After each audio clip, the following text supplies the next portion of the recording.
ਪਰ ਇਹਦੇ ਵਿੱਚ ਇੱਕ ਦੋ ਚੀਜ਼ਾਂ ਨਾ ਜਿਹੜੀਆਂ ਬੜੀਆਂ ਦਿਲਚਸਪ ਵਾਪਰੀਆਂ। ਜੀ ਜਿੱਦਾਂ ਯੂਪੀ ਦਾ ਜਿਹੜਾ ਮੁੱਖ ਮੰਤਰੀ ਚੀਫ ਮਿਨਿਸਟਰ ਆ ਯੋਗੀ ਆਦਿੱਤਿਆਨਾਥ, ਉਹ ਗੋਰਖਪੁਰ ਤੋਂ ਆਉਂਦਾ ਹੈ।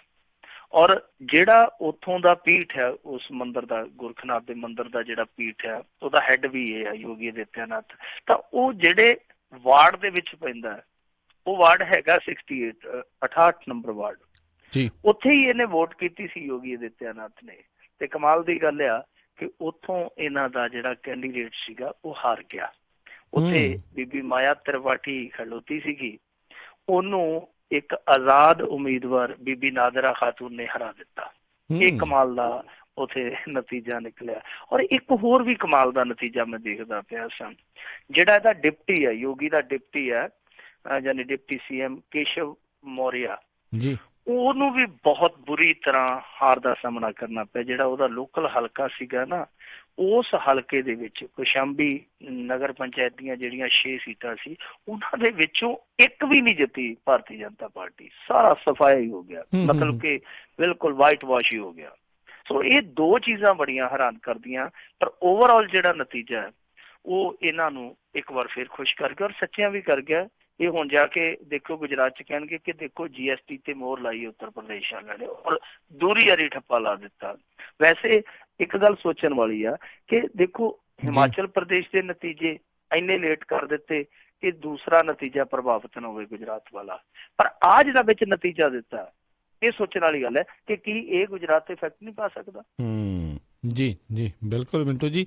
ਤੇ ਮਿੰਟੂ ਜੀ, ਇਹ ਜਿਹੜੇ ਕਹਿ ਲਓ CM ਤੇ ਡਿਪਟੀ ਦੇ ਜਿਹੜੇ ਉਹਨਾਂ ਦੇ ਹਲਕਿਆਂ ਦੇ ਵਿੱਚੋਂ ਹਾਰਨ ਦੇ ਨਾਲ ਇਹ ਸ਼ੰਕੇ ਨਹੀਂ ਖੜੇ ਹੁੰਦੇ ਵੀ ਉਹਨਾਂ ਦੇ ਮੇਨ ਧੁਰੰਦਰ ਜੇ ਹਾਰ ਗਏ ਆ ਤੇ ਬਾਕੀ ਕਿੱਦਾਂ ਜਿੱਤ ਗਏ? ਨਹੀਂ ਦੇਖੋ, ਉਹ ਤੇ ਮੈਂ ਤੁਹਾਨੂੰ ਸ਼ੁਰੂ 'ਚ ਜਿਹੜੀ ਗੱਲ ਕਹੀ ਉਹ ਤੇ ਨਾਲ ਨਾਲ ਚੱਲਦੇ ਪਏ ਆ। ਹੁਣ ਧਾਰਨਾ ਹੀ ਬਣਦੀ ਜਾਂਦੀ ਪਈ ਆ ਕਿ ਜਿਹਦੇ ਹੱਥ ਜ਼ੋਰ ਕਰ ਵੇਖੇ ਸੋਈ, ਕਿ ਜੋ ਵੀ ਪਾਵਰ ਦੇ ਵਿੱਚ ਆ ਉਹ EVM ਮਸ਼ੀਨਾਂ ਨੂੰ ਆਪਣੇ ਹਿਸਾਬ ਨਾਲ ਕਰ ਲੈਂਦਾ।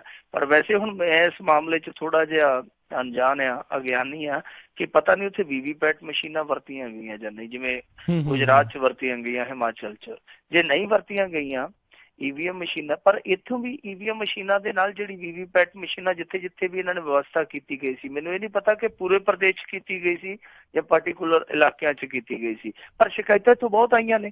ਕਈ ਵੀਡੀਓ ਤੁਸੀਂ ਦੇਖੀਆਂ ਹੋਣੀਆਂ ਕਿ ਲੋਕ ਉੱਥੇ ਖੜ ਖੜ ਕੇ ਵੀਡੀਓ ਬਣਾਉਂਦੇ ਰਹੇ ਕਿ ਆ ਦੇਖੋ ਅਸੀਂ ਬਟਨ ਨੱਪਦੇ ਆ ਤੇ ਵੋਟ ਜਿਹੜੀ ਆ ਉਹ ਕਮਲ ਨੂੰ ਹੀ ਕਮਾਲ ਕਰੀ ਜਾਂਦੀ ਹੈ, ਕਮਲ ਨੂੰ ਹੀ ਕਮਾਲ ਕਰੀ ਜਾਂਦੀ ਹੈ। ਹਾਂ, ਇੱਕਾ ਦੁੱਕਾ ਇਹੋ ਜਿਹੀਆਂ ਮਸ਼ੀਨਾਂ ਵੀ ਦੇਖਣ ਨੂੰ ਮਿਲੀਆਂ ਜਿੱਥੇ ਦੂਜਿਆਂ ਨੂੰ ਵੋਟ ਗਈ। ਉਹ ਸ਼ਾਇਦ ਏਦਾਂ ਹੋਵੇ ਕਿ ਥੋੜਾ ਜਿਹਾ ਇੱਧਰ ਵੀ ਡੰਗ ਸਾਰ ਦਈਏ, ਲੋਕ ਕਹਿਣ ਨਾਲ ਕਿ ਇਹ ਮਸ਼ੀਨਾਂ ਇੱਕ ਪਾਸੇ ਮੁੜੀ ਜਾਂਦੀਆਂ। ਜੀ ਜੀ ਜੀ। ਅਗਲੀ ਜਿਹੜੀ ਆਪਾਂ ਗੱਲ ਕਰਦੇ ਹਾਂ, ਭਾਰਤ ਵਿੱਚ ਕਿੰਨੇ ਲੱਗ ਸਕਦੀ ਹੈ ਦੇਸ਼ ਭਰ ਦੇ ਵਿੱਚ ਪਟਾਕਿਆਂ ਦੇ ਉੱਤੇ ਪਾਬੰਦੀ? ਦੇਖੋ, ਇਹ ਦੀਵਾਲੀ ਵੇਲੇ ਬਹੁਤ ਵੱਡੀ ਬਹਿਸ ਛਿੜੀ ਸੀਗੀ, ਔਰ ਉਸ ਬਹਿਸ ਦਾ ਹਿੱਸਾ ਸਾਰਾ ਦੇਸ਼ ਹੀ ਬਣਿਆ ਸੀ। ਤੁਹਾਨੂੰ ਯਾਦ ਹੋਣਾ, ਦਿੱਲੀ ਤੇ NCR ਦੇ ਵਿੱਚ ਸਰਵਉੱਚ ਅਦਾਲਤ ਨੇ ਐਤਕੀ ਪਟਾਕਿਆਂ ਦੀ ਵਿਕਰੀ ਤੇ ਪਾਬੰਦੀ ਲਾਤੀ ਸੀਗੀ ਜੀ। ਔਰ ਵਪਾਰੀ ਇਸ ਗੱਲ ਤੋਂ ਬਹੁਤ ਜ਼ਿਆਦਾ ਖਫਾ ਵੀ ਹੋਏ ਸਨ, ਪਿੱਟੇ ਵੀ ਸਨ ਕਿ ਜਿਹੜਾ ਅਸੀਂ ਮਾਲ ਖਰੀਦਿਆ ਹੋਇਆ ਉਹ ਮਾਲ ਹੁਣ ਅਸੀਂ ਕਿਹਦੇ ਸਿਰ 'ਚ ਜਾ ਕੇ ਬਾਲੀਏ। ਬਹੁਤ ਰੌਲਾ ਪਿਆ ਸੀ, ਬਹੁਤ ਰੱਟਾ ਪਿਆ ਸੀ, ਪਰ ਉਹ ਬੈਨ ਹਟਿਆ ਨਹੀਂ ਸੀ। ਹਾਲਾਂਕਿ ਇਹਨਾਂ ਨੇ ਪੁਨਰ ਨਜ਼ਰਸਾਨੀ ਦੀ ਪਟੀਸ਼ਨ ਵੀ ਪਾਈ ਸੀਗੀ ਜਾ ਕੇ ਵਪਾਰੀਆਂ ਨੇ, ਪਰ ਸੁਪਰੀਮ ਕੋਰਟ ਨੇ ਉਸ ਪੁਨਰ ਨਜ਼ਰਸਾਨੀ ਦੀ ਪਟੀਸ਼ਨ ਨੂੰ ਰੱਦ ਕਰ ਦਿੱਤਾ ਸੀਗਾ। ਸਾਡੇ ਵੀ ਇੱਥੇ ਪਹਿਲੀ ਵਾਰੀ ਹੋਇਆ ਸੀਗਾ, ਅਸੀਂ ਤੇ ਜਿਉਂ ਜੰਮੇ ਆ, ਪਹਿਲੀ ਵਾਰੀ ਇਹ ਦੇਖਿਆ ਸੀਗਾ ਕਿ ਇੱਕ ਲਿਮਿਟਡ ਟਾਈਮ ਦਿੱਤਾ ਗਿਆ ਸੀਗਾ ਪਟਾਕੇ ਚਲਾਉਣ ਲਈ ਪੰਜਾਬ, ਹਰਿਆਣਾ, ਚੰਡੀਗੜ੍ਹ 'ਚ, ਕਿ ਤੁਸੀਂ ਇੰਨੇ ਤੋਂ ਇੰਨੇ ਵਜੇ ਤੱਕ ਪਟਾਕੇ ਚਲਾ ਸਕਦੇ ਆ। ਇੱਥੇ ਪੰਜਾਬ ਤੇ ਹਰਿਆਣਾ ਹਾਈ ਕੋਰਟ ਨੇ ਇਸ ਤਰ੍ਹਾਂ ਦੀ ਪਾਬੰਦੀ ਆਇਦ ਕਰ ਦਿੱਤੀ ਸੀਗੀ। ਸੋ ਇੱਕ ਬਹਿਸ ਉਸ ਸਮੇਂ ਪੂਰੇ ਦੇਸ਼ ਦੇ ਵਿੱਚ ਚੱਲੀ ਸੀ। ਉੱਦਾਂ ਕੁਛ ਲੋਕ ਇਹਨੂੰ ਧਰਮ ਨਾਲ ਵੀ ਜੋੜ ਕੇ ਬਹਿ ਗਏ ਸੀ, ਕਹਿੰਦੇ ਜੀ ਇਹ ਹਿੰਦੂ ਸੰਸਕ੍ਰਿਤੀ ਤੇ ਹਮਲਾ ਹੈ। ਪਰ ਇੱਥੇ ਦੂਸਰੇ ਪਾਸੇ ਸਾਡੇ ਸਿੱਖ ਧਰਮ ਦੇ ਵਿੱਚ ਵੀ ਇਹੋ ਜਿਹੀ ਹੁਣ ਰਹੁ ਰੀਤ ਬਣ ਗਈ ਆ ਕਿ ਪਟਾਕੇ ਚਲਾਏ ਜਾਂਦੇ ਆ। ਖਾਸ ਤੌਰ ਤੇ ਜਦੋਂ ਗੁਰੂ ਨਾਨਕ ਦੇਵ ਜੀ ਦਾ ਪ੍ਰਕਾਸ਼ ਦਿਹਾੜਾ ਹੁੰਦਾ ਉਦੋਂ ਤੇ ਖੂਬ ਆਤਿਸ਼ਬਾਜ਼ੀ ਕੀਤੀ ਜਾਂਦੀ ਹੈ। ਖੈਰ, ਇਸ ਚਰਚਾ ਦੇ ਵਿੱਚੋਂ ਹੁਣ ਇੱਕ ਵਾਰੀ ਬ੍ਰੇਕ ਲੱਗਣ ਤੋਂ ਬਾਅਦ ਦੁਬਾਰਾ ਚਰਚਾ ਫੇਰ ਉੱਠੀ ਆ। ਇਸ ਕਰਕੇ ਉੱਠੀ ਆ ਕਿਉਂਕਿ ਸੁਪਰੀਮ ਕੋਰਟ ਦੇ ਵਿੱਚ ਕਈ ਪਟੀਸ਼ਨਾਂ ਚਲੇ ਗਈਆਂ ਕਿ ਜਿਹੜੀ ਇਹ ਪਾਬੰਦੀ ਤੁਸੀਂ ਵਕਤੀ ਤੌਰ ਤੇ ਲਾਈ ਆ, ਕਿਉਂ ਨਹੀਂ ਇਹਨੂੰ ਪੱਕਿਆਂ ਕਰ ਦਿੰਦੇ। ਔਰ ਕਮਾਲ ਦੀ ਗੱਲ ਹੈ, ਇਹਦੇ ਵਿੱਚ ਇੱਕ ਬੱਚਾ ਜਿਹਦਾ ਨਾਮ ਅਰਜੁਨ ਗੋਪਾਲ ਆ, ਅਰਜੁਨ ਗੋਪਾਲ ਬੱਚਾ ਜਿਹੜਾ ਉਹ ਵੀ ਫਰਿਆਦ ਲੈ ਕੇ ਗਿਆ ਸੁਪਰੀਮ ਕੋਰਟ 'ਚ, ਛੋਟਾ ਜਿਹਾ ਬੱਚਾ। ਉਹ ਕਹਿੰਦਾ ਜੀ ਕਿ ਮੈਨੂੰ ਜਿਉਣ ਦਿਓ, ਮੇਰਾ ਜੀਣ ਦਾ ਹੱਕ ਆ।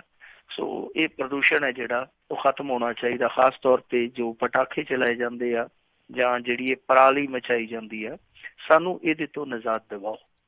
ਹੁਣ ਪਟੀਸ਼ਨਾਂ ਜਿਹੜੀਆਂ ਇੱਕ ਤੋਂ ਵੱਧ ਹੋਣ ਕਿਸੇ ਇੱਕੋ ਮੁੱਦੇ ਨੂੰ ਲੈ ਕੇ ਤਾਂ ਉਹ ਕਲੱਬ ਹੋ ਜਾਂਦੀ ਆ, ਮਤਲਬ ਕਿ ਇੱਕ ਹੋ ਜਾਂਦੀ ਆ, ਫਿਰ ਉਹ ਜੀ ਸਾਰੀਆਂ ਮਰਜ਼ ਕਰ ਦਿੱਤੀਆਂ ਜਾਂਦੀਆਂ ਪਟੀਸ਼ਨਾਂ। ਹੁਣ ਸੁਪਰੀਮ ਕੋਰਟ ਨੇ ਉਹ ਸਾਰੀਆਂ ਪਟੀਸ਼ਨਾਂ ਮਰਜ਼ ਕਰਕੇ, ਸਾਰੀਆਂ ਦਾ ਰਲੇਵਾਂ ਕਰਕੇ ਕੇਂਦਰ ਨੂੰ ਨੋਟਿਸ ਕੱਢ ਦਿੱਤਾ ਕਿ ਔਖਾ ਭਾਈ ਜਰਾ ਸਾਨੂੰ ਜਵਾਬ ਦਿਓ, ਜੇ ਅਸੀਂ ਇਹਨਾਂ ਪਟਾਕਿਆਂ ਤੇ ਪੂਰਨ ਤੌਰ ਤੇ ਪਾਬੰਦੀ ਲਾ ਦਈਏ ਤੇ ਫੇਰ ਕੀ ਵਿਗੜੂਗਾ। ਹੁਣ ਇਹਨਾਂ ਨੇ ਕੇਂਦਰ ਵਾਲਿਆਂ ਨੇ ਜਾ ਕੇ ਜਵਾਬ ਦਾਵਾ ਪੇਸ਼ ਕਰਨਾ। ਇਹ ਕਿੱਦਾਂ ਦਾ ਜਵਾਬ ਪੇਸ਼ ਕਰਦੇ ਆ, ਇਹ ਦੇਖਣਾ ਦਿਲਚਸਪ ਰਹੇਗਾ। ਮੇਰੇ ਖਿਆਲ ਦੇ ਨਾਲ ਜਿਹੜੀ ਅਗਲੀ ਸੁਣਵਾਈ ਪਾਈ ਹੈ ਇਹਨਾਂ ਨੇ, ਉਹ ਅਗਲੇ ਸਾਲ ਦੇ ਵਿੱਚ ਪਾਈ ਆ, ਜੇ ਮੈਂ ਗਲਤ ਨਹੀਂ ਤਾਂ। ਉਹ ਅਗਲੇ ਸਾਲ ਜਦੋਂ ਹੁਣ ਸੁਣਵਾਈ ਹੋਊਗੀ, ਫਿਰ ਉਸ ਤੋਂ ਬਾਅਦ ਪੱਕਾ ਪਤਾ ਲੱਗੂਗਾ ਕਿ ਅੱਗੇ ਜਾ ਕੇ ਇਹਨਾਂ ਪਟਾਕਿਆਂ ਤੇ ਪਾਬੰਦੀ ਲੱਗਦੀ ਹੈ ਜਾਂ ਨਹੀਂ ਲੱਗਦੀ। ਪਰ ਜੇ ਲੱਗ ਵੀ ਗਈ, ਮੇਰੇ ਖਿਆਲ ਦੇ ਨਾਲ ਪੰਜਾਬੀਆਂ ਨੂੰ ਬਹੁਤਾ ਫਰਕ ਨਹੀਂ ਪੈਣਾ। ਇਹ ਵਿਆਹ ਸ਼ਾਦੀ ਦੇ ਮੌਕੇ ਤੇ ਜਾ ਕੇ ਆਪਣਾ ਝੱਸ ਪੂਰਾ ਕਰ ਲੈਂਦੇ, ਉੱਥੇ ਪਟਾਕੇ ਪਾ ਦਿੰਦੇ ਆ। ਜੇ ਉੱਥੇ ਵੀ ਨਾ ਗੱਲ ਬਣੇ, ਅੱਗੋਂ ਥੋੜਾ ਜਿਹਾ ਕੈੜਾ ਹੋਵੇ, ਬੰਦਾ ਕਵੇ ਮੈਂ ਨਹੀਂ ਪਟਾਕੇ ਪਾਉਣ ਦਿੰਦਾ, ਤੇ ਫਿਰ ਬੁਲਟ ਰੱਖੇ ਆ, ਫਿਰ ਥੋੜਾ ਜਿਹਾ ਮੂੰਹ ਕਰਾਰਾ ਕਰਕੇ, ਦਾੜ ਕਰਾਰੀ ਕਰਕੇ ਬੁਲਟ ਪਤਾ ਕਰ ਲੈਂਦੇ ਆ, ਫਿਰ ਉਹਦੇ ਪਟਾਕੇ ਪਾ ਕੇ ਝੱਸ ਪੂਰਾ ਹੋ ਜਾਂਦਾ। ਜੇ ਨਾ ਹੋਵੇ ਤਾਂ ਫਿਰ ਫੈਰ ਤਾਂ ਕੱਢ ਹੀ ਲੈਂਦੇ, ਆਪਾਂ ਦੇਖਿਆ ਹੀ ਆ ਵੀ ਕੀ ਕੁਛ ਹੁੰਦਾ ਹੈ ਉੱਥੇ। ਅਗਲੀ ਜਿਹੜੀ ਆਪਾਂ ਮਿੰਟੂ ਜੀ ਗੱਲ ਕਰੀਏ ਵੀ ਇੱਕ ਵੱਡੇ ਹਸਪਤਾਲ ਨੇ ਜਿਉਂਦੇ ਬੱਚੇ ਨੂੰ ਮਰਿਆ ਕਰਾਰ ਦੇ ਕੇ ਮਾਪਿਆਂ ਨੂੰ ਦੇ ਦਿੱਤਾ। ਇਸ ਖਬਰ ਦੀ ਅੱਜ ਬਹੁਤ ਚਰਚਾ ਹੈ ਪੂਰੇ ਭਾਰਤ ਦੇ ਵਿੱਚ। ਇਹ ਕੋਈ ਛੋਟਾ ਮੋਟਾ ਹਸਪਤਾਲ ਨਹੀਂ, ਮੈਕਸ ਹਸਪਤਾਲ ਆ, ਜਿਹਦੀ ਬ੍ਰਾਂਚ ਇੱਕ ਬਠਿੰਡੇ ਦੇ ਵਿੱਚ ਵੀ ਆ, ਇੱਕ ਮੋਹਾਲੀ ਦੇ ਵਿੱਚ ਵੀ ਆ। ਇਹ ਬਹੁਤ ਵੱਡਾ ਹਸਪਤਾਲਾਂ ਦਾ ਇੱਕ ਕਹੀਏ ਗਰੁੱਪ ਹੈ। ਤਾਂ ਇਹਦੇ ਵਿੱਚੋਂ ਜੋ ਇਹ ਖਬਰ ਨਿਕਲ ਕੇ ਆਈ ਕਿ ਸ਼ਾਲੀਮਾਰ ਬਾਗ ਦੇ ਵਿੱਚ ਜਿਹੜਾ ਮੈਕਸ ਹਸਪਤਾਲ ਆ, ਉਹਦੇ ਵਿੱਚ 2 ਜੁੜਵਾਂ ਬੱਚਿਆਂ ਨੇ ਜਨਮ ਲਿਆ। ਮੇਰੇ ਖਿਆਲ ਦੇ ਨਾਲ ਇੱਕ ਗੁੱਡੀ ਸੀ, ਇੱਕ ਗੁੱਡਾ ਸੀ। ਔਰ ਘਰ ਵਾਲੇ ਕਹਿੰਦੇ ਆ ਕਿ ਜਦੋਂ ਬੱਚਿਆਂ ਦਾ ਜਨਮ ਹੋਇਆ, ਡਾਕਟਰਾਂ ਨੇ ਕਿਹਾ ਕਿ ਇੱਕ ਬੱਚਾ ਤੁਹਾਡਾ ਮ੍ਰਿਤਕ ਹੈ, ਜਾਨੀ ਮਰਿਆ ਪੈਦਾ ਹੋਇਆ। ਉਹਨੂੰ ਇਹਨਾਂ ਨੇ ਮੋਇਆ ਕਰਾਰ ਦੇ ਕੇ ਜਿਹੜੀ ਲਾਸ਼ ਬੱਚੇ ਦੀ ਹੁੰਦੀ, ਜਿਹਦੇ ਚ ਬੈਗ ਚ ਛੋਟੇ ਜਿਹੇ ਚ ਪਾਇਆ ਜਾਂਦਾ, ਪੋਲੀਥੀਨ ਟਾਈਪ ਦੇ ਉਹ ਜਿਹੜਾ ਬੈਗ ਹੁੰਦਾ, ਉਹਦੇ ਵਿੱਚ ਲਾਸ਼ ਪਾ ਕੇ ਇਹਨਾਂ ਨੇ ਪੈਕ ਕਰਕੇ ਉਹ ਬੱਚਾ ਜਿਹੜਾ ਘਰਦਿਆਂ ਨੂੰ ਫੜਾ ਦਿੱਤਾ। ਹੁਣ ਘਰਦਿਆਂ ਦੀ ਤੇ ਤੁਹਾਨੂੰ ਪਤਾ ਸਿੱਟੀ ਬਿੱਟੀ ਗੁੰਮ ਹੁੰਦੀ ਹੈ ਉਸ ਸਮੇਂ, ਕਿਆ ਕੀ ਪਾਣਾ ਵਰਤ ਗਿਆ। ਸੋ ਉਹ ਉਸ ਬੱਚੇ ਨੂੰ ਲੈ ਕੇ ਹਸਪਤਾਲ ਤੋਂ ਚਲੇ ਵੀ ਗਏ, ਪਰ ਦੱਸਦੇ ਆ ਕਿ ਬੱਚੇ ਦੀ ਜਦੋਂ ਮੂਵਮੈਂਟ ਵੇਖੀ ਉਹਨਾਂ ਨੇ, ਹਲਚਲ ਦੇਖੀ ਉਹਦੇ ਸਰੀਰ ਦੇ ਵਿੱਚ, ਤਾਂ ਉਹ ਫੌਰੀ ਤੌਰ ਤੇ ਉੱਥੋਂ ਵਾਪਸ ਮੁੜੇ, ਹਸਪਤਾਲ ਨੂੰ ਭੱਜੇ। ਨਾ ਕਿਹਾ ਆ ਕੀ ਆ, ਬੱਚਾ ਤੇ ਚਾਹੁੰਦਾ। ਇਹ ਦੇਖ ਕੇ ਉੱਥੇ ਡਾਕਟਰਾਂ ਦੇ ਪੈਰਾਂ ਥੱਲੇ ਭੌਂ ਘੁੰਮਣ ਲੱਗ ਪਈ। ਉਹ ਕਹਿੰਦੇ ਕਿ ਇਹ ਕੀ ਬਣ ਗਿਆ।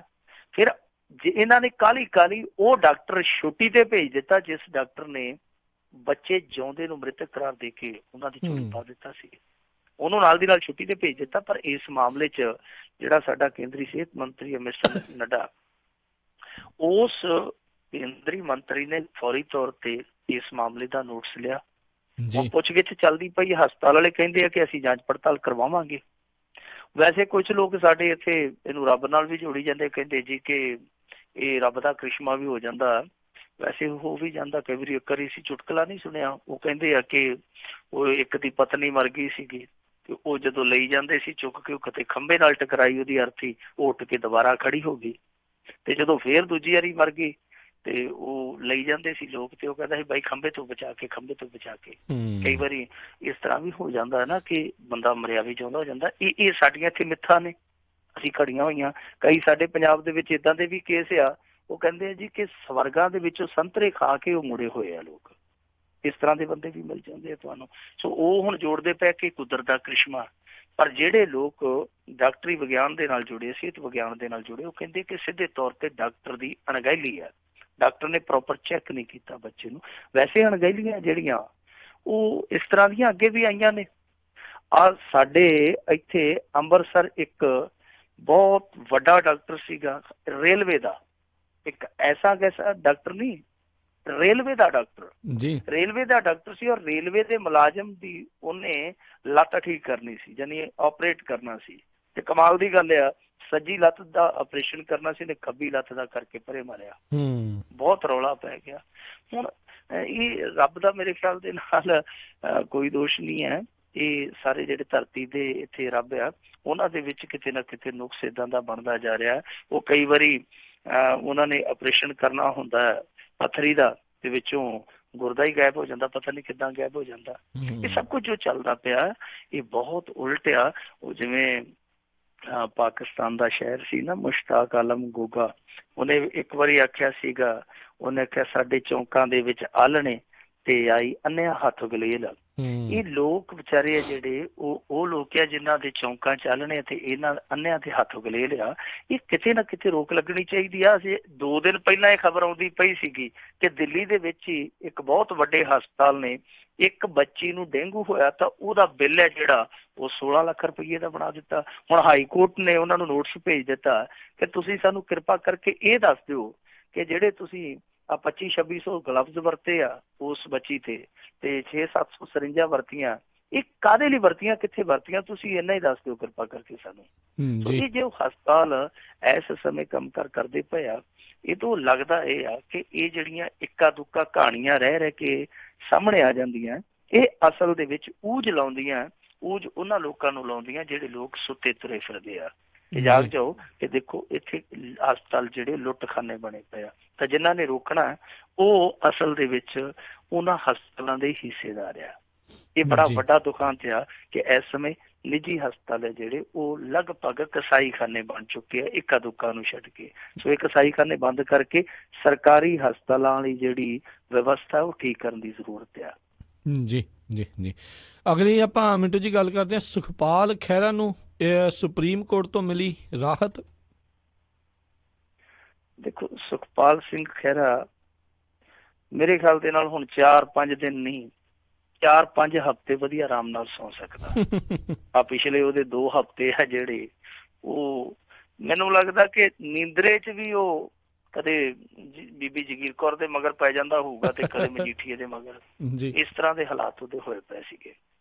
ਸੋ ਅੱਜ ਉਹਨੂੰ ਰਾਹਤ ਮਿਲੀ ਆ। ਵੈਸੇ ਤੇ ਉਹ ਜਿਸ ਤਰੀਕੇ ਨਾਲ ਤੱਤ-ਫੱਟ ਲਾਈਵ ਹੋ ਜਾਂਦਾ ਤੇ ਬਹੁਤਾ ਹੀ ਕਈ ਵਾਰ ਕਾਹਲਾ ਪੈ ਜਾਂਦਾ। ਉਹਨੇ ਅੱਜ ਜਿੱਦਾਂ ਕਹਤਾ ਜੀ ਮੈਨੂੰ ਰਾਹਤ ਮਿਲ ਗਈ ਆ, ਮੈਂ ਈਸ਼ਵਰ ਦਾ ਮੰਦਰ ਸਮਝਦਾ, ਅਦਾਲਤ ਤੇ ਸਭ ਕੁਛ, ਉਹ ਜਜ਼ਬਾਤੀ ਹੋ ਕੇ ਕਹਿ ਰਿਹਾ ਸੀਗਾ।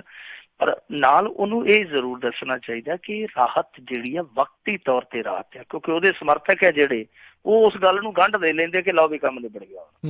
ਇਹ ਅਸਲ ਦੇ ਵਿੱਚ ਉਦਾਂ ਦੀ ਹੀ ਰਾਹਤ ਆ ਜਿੱਦਾਂ ਦੀ ਹਾਈ ਕੋਰਟ ਨੇ ਇੱਕ ਵੇਲੇ ਖਹਿਰਾ ਸਾਹਿਬ ਨੂੰ ਦਿੱਤੀ ਸੀਗੀ।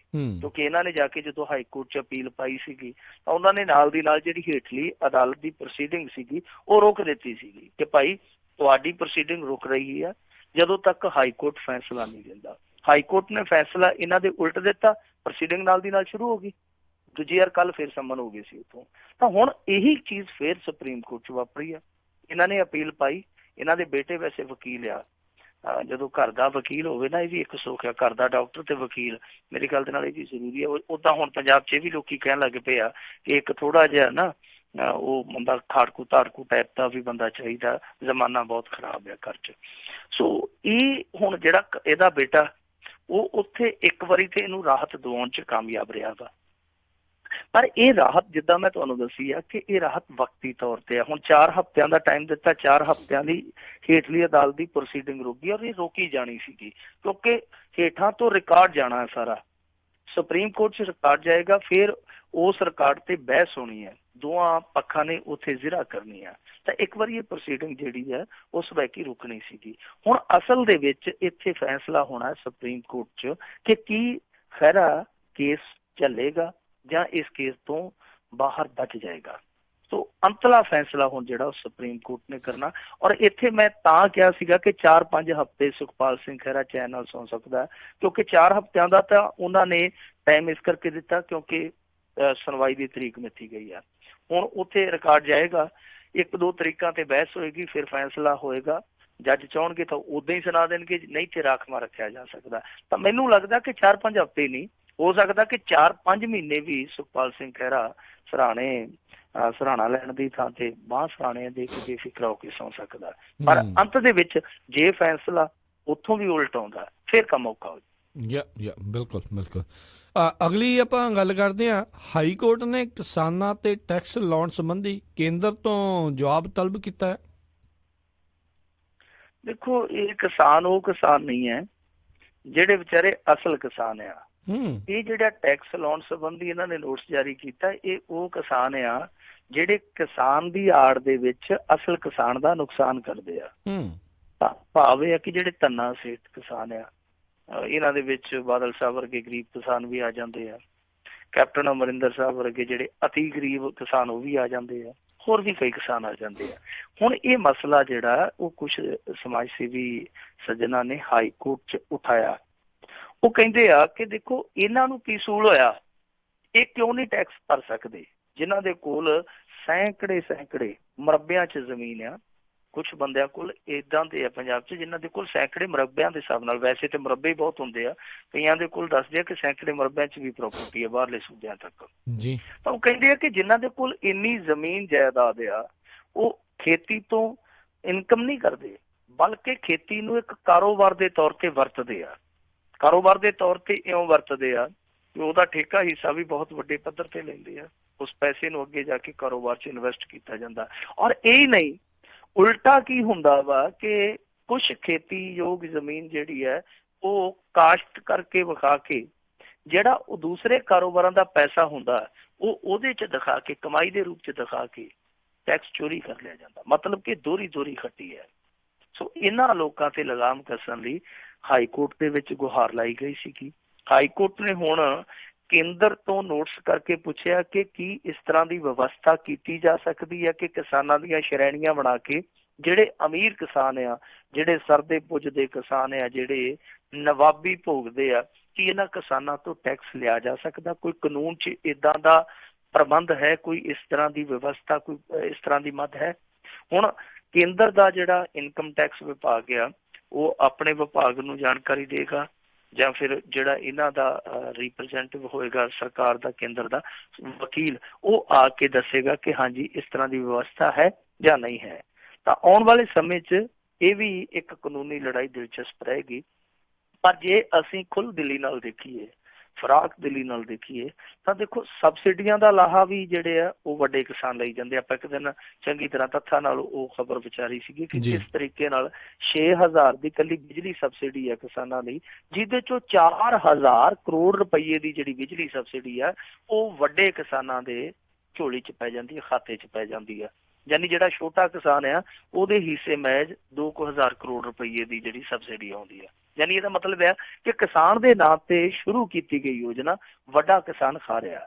ਜਿਵੇਂ ਉਹ ਪੰਜਾਬੀ ਦੇ ਵਿੱਚ ਤੇ ਵੈਸੇ ਵੀ ਮਸ਼ਹੂਰ ਹੈ ਨਾ ਕਿ ਛੋਟੀ ਖੇਤੀ ਕਿਸਾਨ ਨੂੰ ਖਾ ਜਾਂਦੀ ਹੈ ਤੇ ਵੱਡਾ ਕਿਸਾਨ ਖੇਤੀ ਨੂੰ ਖਾ ਜਾਂਦਾ, ਉਹ ਹਾਲ ਬਣਿਆ ਪਿਆ। ਸੋ ਦੇਖਣਾ ਦਿਲਚਸਪ ਹੋਏਗਾ। ਪਰ ਵੈਸੇ ਮੇਰਾ ਮੰਨਣਾ ਹੈ ਕਿ ਇਸ ਤਰ੍ਹਾਂ ਦੀ ਵਿਵਸਥਾ ਹੁਣ ਕਰਨੀ ਪਊਗੀ। ਪੰਜਾਬ ਵਰਗੇ ਸਟੇਟ ਦੇ ਵਿੱਚ ਤੇ ਇਦਾਂ ਦੀ ਹੋਣੀ ਚਾਹੀਦੀ ਆ ਕਿ ਛੋਟੇ ਕਿਸਾਨ ਜਿਹੜੇ ਕਿ ਮਰ ਰਹੇ ਨੇ, ਆਪਣੀ ਹੋਂਦ ਲਈ ਲੜ ਰਹੇ ਨੇ, ਉਹਨਾਂ ਨੂੰ ਰਿਆਇਤਾਂ ਵੱਧ ਤੋਂ ਵੱਧ ਦਿੱਤੀਆਂ ਜਾਣ, ਉਹਨਾਂ ਦੀ ਸੋਸ਼ਲ ਸਿਕਿਉਰਿਟੀ ਦਾ ਖਿਆਲ ਰੱਖਿਆ ਜਾਵੇ, ਹੋਰ ਚੀਜ਼ਾਂ 'ਚ ਰਿਆਇਤਾਂ ਦਿੱਤੀਆਂ ਜਾਣ। ਤੇ ਜਿਹੜੇ ਵੱਡੇ ਕਿਸਾਨ ਹੈ, ਵੱਡੇ ਤੋਂ ਵੱਡੇ ਕਿਸਾਨ ਹੈ, ਚਾਹੇ ਕੁਝ ਪਰਸੈਂਟ ਨੇ, ਤਾਂ ਉਹਨਾਂ ਤੋਂ ਇਹ ਚੀਜ਼ਾਂ ਜਿਹੜੀਆਂ ਵਾਪਸ ਲੈਣੀਆਂ ਚਾਹੀਦੀਆਂ ਤਾਂ ਕਿ ਛੋਟੇ ਕਿਸਾਨਾਂ ਨੂੰ ਵਧਵੇਂ ਰੂਪ 'ਚ ਦਿੱਤੀਆਂ ਜਾ ਸਕਣ। ਜੀ ਜੀ ਜੀ ਬਿਲਕੁਲ। ਤੇ ਮਿੰਟੂ ਜੀ, ਇੱਕ ਬ੍ਰੇਕ ਦਾ ਵੇਲਾ ਹੋ ਚੁੱਕਾ, ਬ੍ਰੇਕ ਲਵਾਂਗੇ। ਬ੍ਰੇਕ ਤੋਂ ਬਾਅਦ ਮੁੜ ਕੇ ਫਿਰ ਵਾਪਸ ਆਉਂਦੇ ਹਾਂ। ਰਹਿੰਦੀਆਂ ਖਬਰਾਂ ਦੇ ਉੱਤੇ ਜਿਹੜੀ ਉਹ ਆਪਾਂ ਨਜ਼ਰ ਬਣਾਵਾਂਗੇ। ਤੇ ਇੱਦਾਂ ਹੀ ਪੰਜਾਬੀ ਰੇਡੀਓ USA ਨਾਲ ਸਰੋਤੇ ਤੁਸੀਂ ਜੁੜ ਰਹੇ ਹੋ। ਮਿਲਦੇ ਆ ਇੱਕ ਬ੍ਰੇਕ ਤੋਂ ਬਾਅਦ 'ਚ।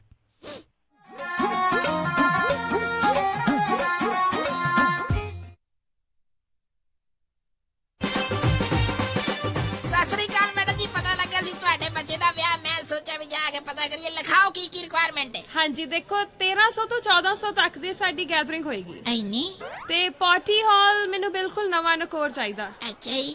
ਤੇ ਫੂਡ ਦੀ ਕੁਆਲਿਟੀ ਨਾਲ ਪਲੀਜ਼ ਕੋਈ ਕੰਪਰੋ ਨਹੀਂ ਚਾਹੀਦਾ। ਅੱਛਾ ਜੀ। ਤੇ ਡੈਕੋਰੇਸ਼ਨ ਜਿਹੜੀ ਉਹ ਬਿਲਕੁਲ ਲਾਜਵਾਬ ਹੋਵੇ। ਅੱਛਾ ਜੀ। ਐਂਡ ਮੋਰ ਓਵਰ ਇੰਨੀ ਕੁ ਗੈਦਰਿੰਗ ਆ ਤਾਂ ਪਾਰਕਿੰਗ ਸਪੇਸ ਵੀ ਖੁੱਲੀ ਹੋਣੀ ਚਾਹੀਦੀ ਆ। ਚੰਗਾ ਫਿਰ ਮੈਡਮ ਜੀ, ਮੈਂ ਤੇ ਚੱਲਦਾ। ਹੁਣ ਤੁਸੀਂ ਕਿੱਥੇ ਚੱਲੇ? ਇੰਨਾ ਵੱਡਾ ਕੰਮ ਸਾਡੇ ਕੋਲੋਂ ਨਹੀਂ ਸੰਭਿਆ ਜਾਣਾ। ਮਿਰਾਜ ਫॉर यू ਵਾਲੇ ਰਾਜਾ ਸਿੰਘ ਨੂੰ ਫੋਨ ਕਰ ਲਓ। ਮਿਰਾਜ ਬੈਂਕਟ ਹਾਲ, ਜਿਨ੍ਹਾਂ ਕੋਲ ਨੇ 2 ਬੈਂਕਟ ਹਾਲ 300 ਤੇ 1000 ਦੀ ਕੈਪੈਸਿਟੀ ਵਾਲੇ।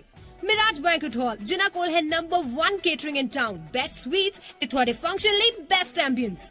For more information, call Raja Singh 916-865-6659 या परमप्रीत सिंह डड्डी 661-510-3143। ਹਾਂਜੀ ਕੀ ਗੱਲ ਇਮਾਨਦਾਰ ਤਸੱਲੀ ਬਖਸ਼ ਟਰੱਕ ਸਿਖਾਉਣ ਵਾਲਾ ਨਹੀਂ ਮਿਲ ਰਿਹਾ? ਫਿਕਰ ਨਾਟ, ਮੇਰਾ ਵੀ ਇਹੀ ਹਾਲ ਸੀ, ਪਰ ਹੁਣ ਮੈਂ north West truck driving school ਵੱਲੋਂ ਦਵਾਇਆ ਹੋਇਆ ਕਮਰਸ਼ੀਅਲ ਡਰਾਈਵਿੰਗ ਲਾਇਸੈਂਸ ਲੈ ਕੇ ਪੂਰਾ ਅਮਰੀਕਾ ਹੀ ਗਾ ਲਿਆ। ਤੁਸੀਂ ਵੀ ਟਰੱਕ ਸਿੱਖਣ ਦੇ ਲਈ ਅੱਜ ਹੀ ਕਾਲ ਕਰੋ north West truck driving school ਵਾਲਿਆਂ ਨੂੰ 530 777 6737। ਇਹ ਬਹੁਤ ਹੀ ਵਧੀਆ ਤਰੀਕੇ ਨਾਲ ਤੁਹਾਨੂੰ 6 ਤੋਂ 10 ਸਪੀਡ ਵਾਲਾ ਟਰੱਕ ਚਲਾਉਣਾ ਸਿਖਾਉਂਦੇ ਨੇ, ਉਹ ਵੀ ਸਿਰਫ $1250 ਦੇ ਵਿੱਚ, ਤੇ ਨਾਲ ਹੀ ਜੌਬ ਪਲੇਸਮੈਂਟ ਦੀ ਪੂਰੀ ਗਾਰੰਟੀ ਵੀ ਦਿੰਦੇ ਹਨ। ਆਊਟ ਆਫ ਸਟੇਟ ਵਾਲੇ ਵਿਦਿਆਰਥੀਆਂ ਦੇ ਲਈ $1450, ਜਿਸ ਵਿੱਚ ਇਹ ਤੁਹਾਨੂੰ ਪਿਕਅਪ ਵੀ ਕਰਦੇ ਹਨ ਤੇ ਰਹਿਣ ਅਤੇ ਖਾਣ ਦਾ ਪ੍ਰਬੰਧ ਵੀ ਹੋਵੇਗਾ, ਤੇ ਟਰੱਕ ਚਲਾਉਣ ਵੇਲੇ ਰਿਪੇਅਰ ਅਤੇ ਮੇਨਟੇਨੈਂਸ ਦੇ ਵਿੱਚ ਵੀ ਤੁਹਾਡੀ ਹੈਲਪ ਕਰਦੇ ਹਨ। 24/7 ਟੋਇੰਗ ਸਰਵਿਸ ਅਵੇਲੇਬਲ। ਨੰਬਰ 5303022356। ਇਸ ਮੌਕੇ ਦੇ ਉੱਤੇ ਟਰੱਕ ਡਰਾਈਵਰ ਵੀ ਹਾਇਰ ਕਰ ਰਹੇ ਹਨ, ਜਿਨ੍ਹਾਂ ਨੂੰ 42 ਸੈਂਟ ਪਰ ਮਾਈਲ ਮਿਲਣਗੇ। ਸੋ ਟਰੱਕ ਸਿੱਖਣ ਦੇ ਲਈ, ਜੌਬ ਦੇ ਲਈ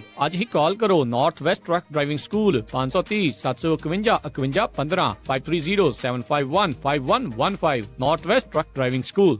ਰਾਇਲ ਸਟਾਈਲ ਟਰਬਨ ਸਰਵਿਸ ਅਤੇ USA ਟਰਬਨ ਸਰਵਿਸ, ਜਿਨ੍ਹਾਂ ਨੂੰ ਹਰ ਤਰ੍ਹਾਂ ਦੀਆਂ ਪੱਗਾਂ ਬੰਨਣ ਵਿੱਚ ਮੁਹਾਰਤ ਹਾਸਿਲ ਹੈ, ਚਾਹੇ ਹੋਵੇ ਪੋਚਵੀਂ, ਚਾਹੇ ਪਟਿਆਲਾ ਸ਼ਾਹੀ ਜਾਂ ਵੱਟਾਂ ਵਾਲੀ। ਵਿਆਹ ਸ਼ਾਦੀ ਜਾਂ ਹੋਰ ਕਿਸੇ ਵੀ ਖਾਸ ਮੌਕੇ ਤੇ ਪੱਗਾਂ ਬਣਵਾਉਣ ਲਈ ਹਮੇਸ਼ਾ ਯਾਦ ਰੱਖੋ ਰਾਇਲ ਸਟਾਈਲ ਟਰਬਨ ਸਰਵਿਸ ਅਤੇ USA ਟਰਬਨ ਸਰਵਿਸ। ਪੱਗਾਂ ਦੇ ਨਾਲ ਮੈਚਿੰਗ ਟਾਈ ਅਤੇ ਪਾਕਟ ਸਕੁਏਅਰ ਦਾ ਵੀ ਪ੍ਰਬੰਧ ਕਰ ਦਿੰਦੇ ਨੇ। ਕਸਟਮ ਆਰਡਰ ਤੇ ਕੁਰਤਾ ਪਜਾਮਾ ਵੀ ਤਿਆਰ ਕਰ ਦਿੰਦੇ ਨੇ। ਇਹਨਾਂ ਦੇ ਕੋਲੋਂ ਤੁਸੀਂ ਜਾਗੋ ਵੀ ਰੈਂਟ ਤੇ ਲੈ ਸਕਦੇ ਹੋ। ਹੋਰ ਜਾਣਕਾਰੀ ਲਈ ਕਾਲ ਸਿਮਰਜੀਤ ਸਿੰਘ 9168955094 916 895 5094 ਜਾਂ ਗੁਰਜੀਤ ਸਿੱਧੂ 510 331 2048 510 331 2048। ਪੰਜਾਬੀ ਰੇਡੀਓ USA ਦਾ ਨਾਮ ਲੈਣ ਤੇ ਵਿਸ਼ੇਸ਼ ਡਿਸਕਾਊਂਟ।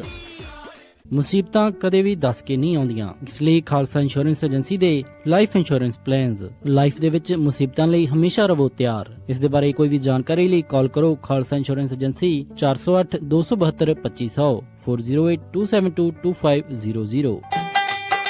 ਉਹ ਕਿੱਦਾਂ ਵੀ ਨਿੰਮਿਆ, ਕੀ ਹਾਲ ਆ ਤੇਰਾ? ਮੈਂ ਤਾਂ ਵਧੀਆ ਆ, ਟਰੱਕ ਹੀ ਖਰਾਬ ਹੋਇਆ ਪਿਆ ਆ। ਐਲਗਰੋਵ ਏਰੀਆ ਤੁਰਿਆ ਫਿਰਦਾ ਆ, ਮੋਟਰ ਭਾਲਦਾ ਆ। ਤੈਨੂੰ ਮੈਂ ਐਡਰੈਸ ਦਿੰਦਾ, ਲੈ ਐਡਰੈਸ ਨੋਟ ਕਰ। ਦੱਸੋ ਫਿਰ ਜਰਾ। 9875 ਡਾਇਨੋ ਡਰਾਈਵ ਐਲਗਰੋਵ। ਬਈ ਮੋਟਰ ਦਾ ਨਾਂ ਕੀ ਆ? ਓਏ ਮੋਟਲ ਨਹੀਂ ਹੈਗਾ, ਇਹ ਹੈਗਾ address US truck and trailer repair ਵਾਲਿਆਂ ਦਾ। ਬੀਬਾ ਪੁੱਤ ਬਣ ਕੇ ਆਪਣਾ ਟਰੱਕ ਠੀਕ ਕਰਾ ਤੇ ਸ਼ਾਮੀ ਟਾਈਮ ਸਿਰ ਘਰੇ ਜਾ, ਭਰਜਾਈ ਉਡੀਕਦੀ ਹੁੰਦੀ।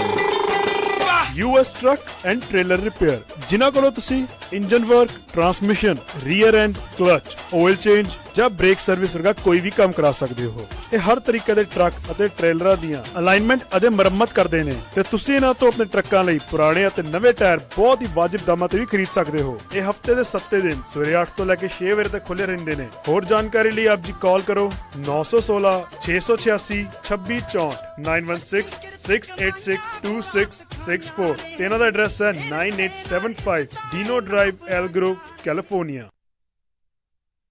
Punjabi radio USA।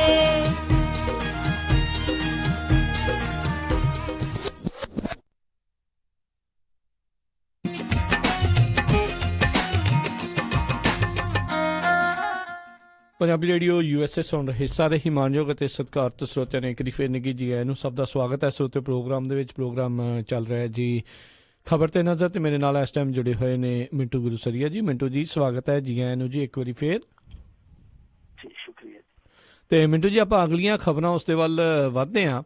ਪੁਲਿਸ ਨੇ ਕਹਿੰਦੇ ਪੁਸ਼ਟੀ ਕੀਤੀ ਆ ਵੀ ਮਸ਼ਹੂਰ ਗੈਂਗਸਟਰ ਨੇ ਇਹ ਕਬੂਲ ਕੀਤਾ ਵੀ ਸਿਆਸਤਦਾਨ ਦਿੰਦੇ ਨੇ ਫੰਡ। ਵੈਸੇ ਤਾਂ ਇਹ ਕੋਈ ਛਿਪਿਆ ਹੋਇਆ ਗੱਲ ਨਹੀਂ ਸੀ, ਪਰ ਕਬੂਲ ਕੀਤਾ ਗਿਆ ਹੈ। ਬਿਲਕੁਲ ਇਹ ਇਸ ਕਰਕੇ ਮਹੱਤਵਪੂਰਨ ਹੈ ਕਿਉਂਕਿ ਜਿਹੜਾ ਮੋਹਾਲੀ ਦਾ SSP ਹੈ ਕੁਲਦੀਪ ਚਾਹਲ ਜੀ, ਉਹਨੇ ਇਹ ਗੱਲ ਦੀ ਪੁਸ਼ਟੀ ਕੀਤੀ ਆ ਕਿ ਜਿਹੜੇ ਅਸੀਂ ਦੁਆਰਕਾ ਦੇ ਵਿੱਚੋਂ, ਦਿੱਲੀ ਦਾ ਇਲਾਕਾ ਨਾ ਦੁਆਰਕਾ, ਜੀ ਜੀ, ਜਿਹੜਾ ਇਸ ਇਲਾਕੇ ਦੇ ਵਿੱਚ ਇਨਕਾਊਂਟਰ ਹੋਇਆ ਸੀ, ਉਸ ਤੋਂ ਬਾਅਦ ਕੁਝ ਗੈਂਗਸਟਰ ਪੰਜਾਬ ਦੇ ਫੜ ਕੇ ਲਿਆਂਦੇ ਗਏ ਸੀਗੇ। ਉਹ ਕਹਿੰਦੇ ਆ ਕਿ ਅਸੀਂ ਜਦੋਂ ਇਹਨਾਂ ਤੋਂ ਪੁੱਛਗਿੱਛ ਕੀਤੀ ਆ ਤੇ ਪੁੱਛਗਿੱਛ ਦੇ ਵਿੱਚ ਇਹਨਾਂ ਨੇ ਆਪ ਮੰਨਿਆ ਕਿ ਸਾਨੂੰ ਫੰਡਿੰਗ ਜਿਹੜੀ ਆ ਕੁਝ ਆਗੂ ਕਰਦੇ ਆ ਪੰਜਾਬ ਦੇ। ਹਾਲਾਂਕਿ ਪੁਲਿਸ ਨੇ ਆਪਣੇ ਪੱਧਰ ਤੇ ਇਸ ਗੱਲ ਦੀ ਪੁਸ਼ਟੀ ਨਹੀਂ ਕੀਤੀ ਕਿ ਉਹ ਹੇਠਲੇ ਪੱਧਰ ਦੇ ਆਗੂ ਕੌਣ ਆ, ਪਰ ਇਸ ਗੱਲ ਦੀ ਅੱਜ ਪੂਰੇ ਪੰਜਾਬ 'ਚ ਚਰਚਾ ਚੱਲਦੀ ਰਹੀ, ਖਾਸ ਤੌਰ ਤੇ ਪੱਤਰਕਾਰਾਂ ਦੀਆਂ ਸਫਾਂ ਦੇ ਵਿੱਚ, ਸਿਆਸਤ ਦੀਆਂ ਸਫਾਂ ਦੇ ਵਿੱਚ, ਕਿ ਉਹ ਬੰਦੇ ਕੌਣ ਹੋ ਸਕਦੇ ਆ। ਅੰਦਾਜ਼ੇ ਲੱਗਦੇ ਰਹੇ, ਕਿਆਫੇ ਲੱਗਦੇ ਰਹੇ, ਕਿਆਸਰਾਈਆਂ ਹੁੰਦੀਆਂ ਰਹੀਆਂ ਕਿ ਆਖਰ ਉਹ ਕੌਣ ਹੋ ਸਕਦੇ ਆ। ਹੇਠਲੇ ਪੱਧਰ ਦੇ ਆਗੂ ਕਿਸੇ ਵੀ ਪਾਰਟੀ ਦੇ ਹੋ ਸਕਦੇ ਆ। ਖੈਰ ਲਾਰੈਂਸ ਬਿਸ਼ਨੋਈ ਹੈ ਜਿਹੜਾ, ਉਹ ਇਹਨਾਂ ਦਾ ਹੈੱਡ ਸੀਗਾ ਜਿਹੜੇ ਦੁਆਰਕਾ 'ਚ ਫੜੇ ਗਏ ਸੀਗੇ। ਉਹ ਲਾਰੈਂਸ ਬਿਸ਼ਨੋਈ ਨੇ ਦੱਸਿਆ ਕਿ ਅਸੀਂ ਉਹਨਾਂ ਪੈਸਿਆਂ ਦੇ ਨਾਲ ਹਥਿਆਰ ਵਗੈਰਾ ਵੀ ਖਰੀਦਦੇ ਹਾਂ, ਖਾਂਦੇ ਪੀਂਦੇ ਵੀ ਹਾਂ।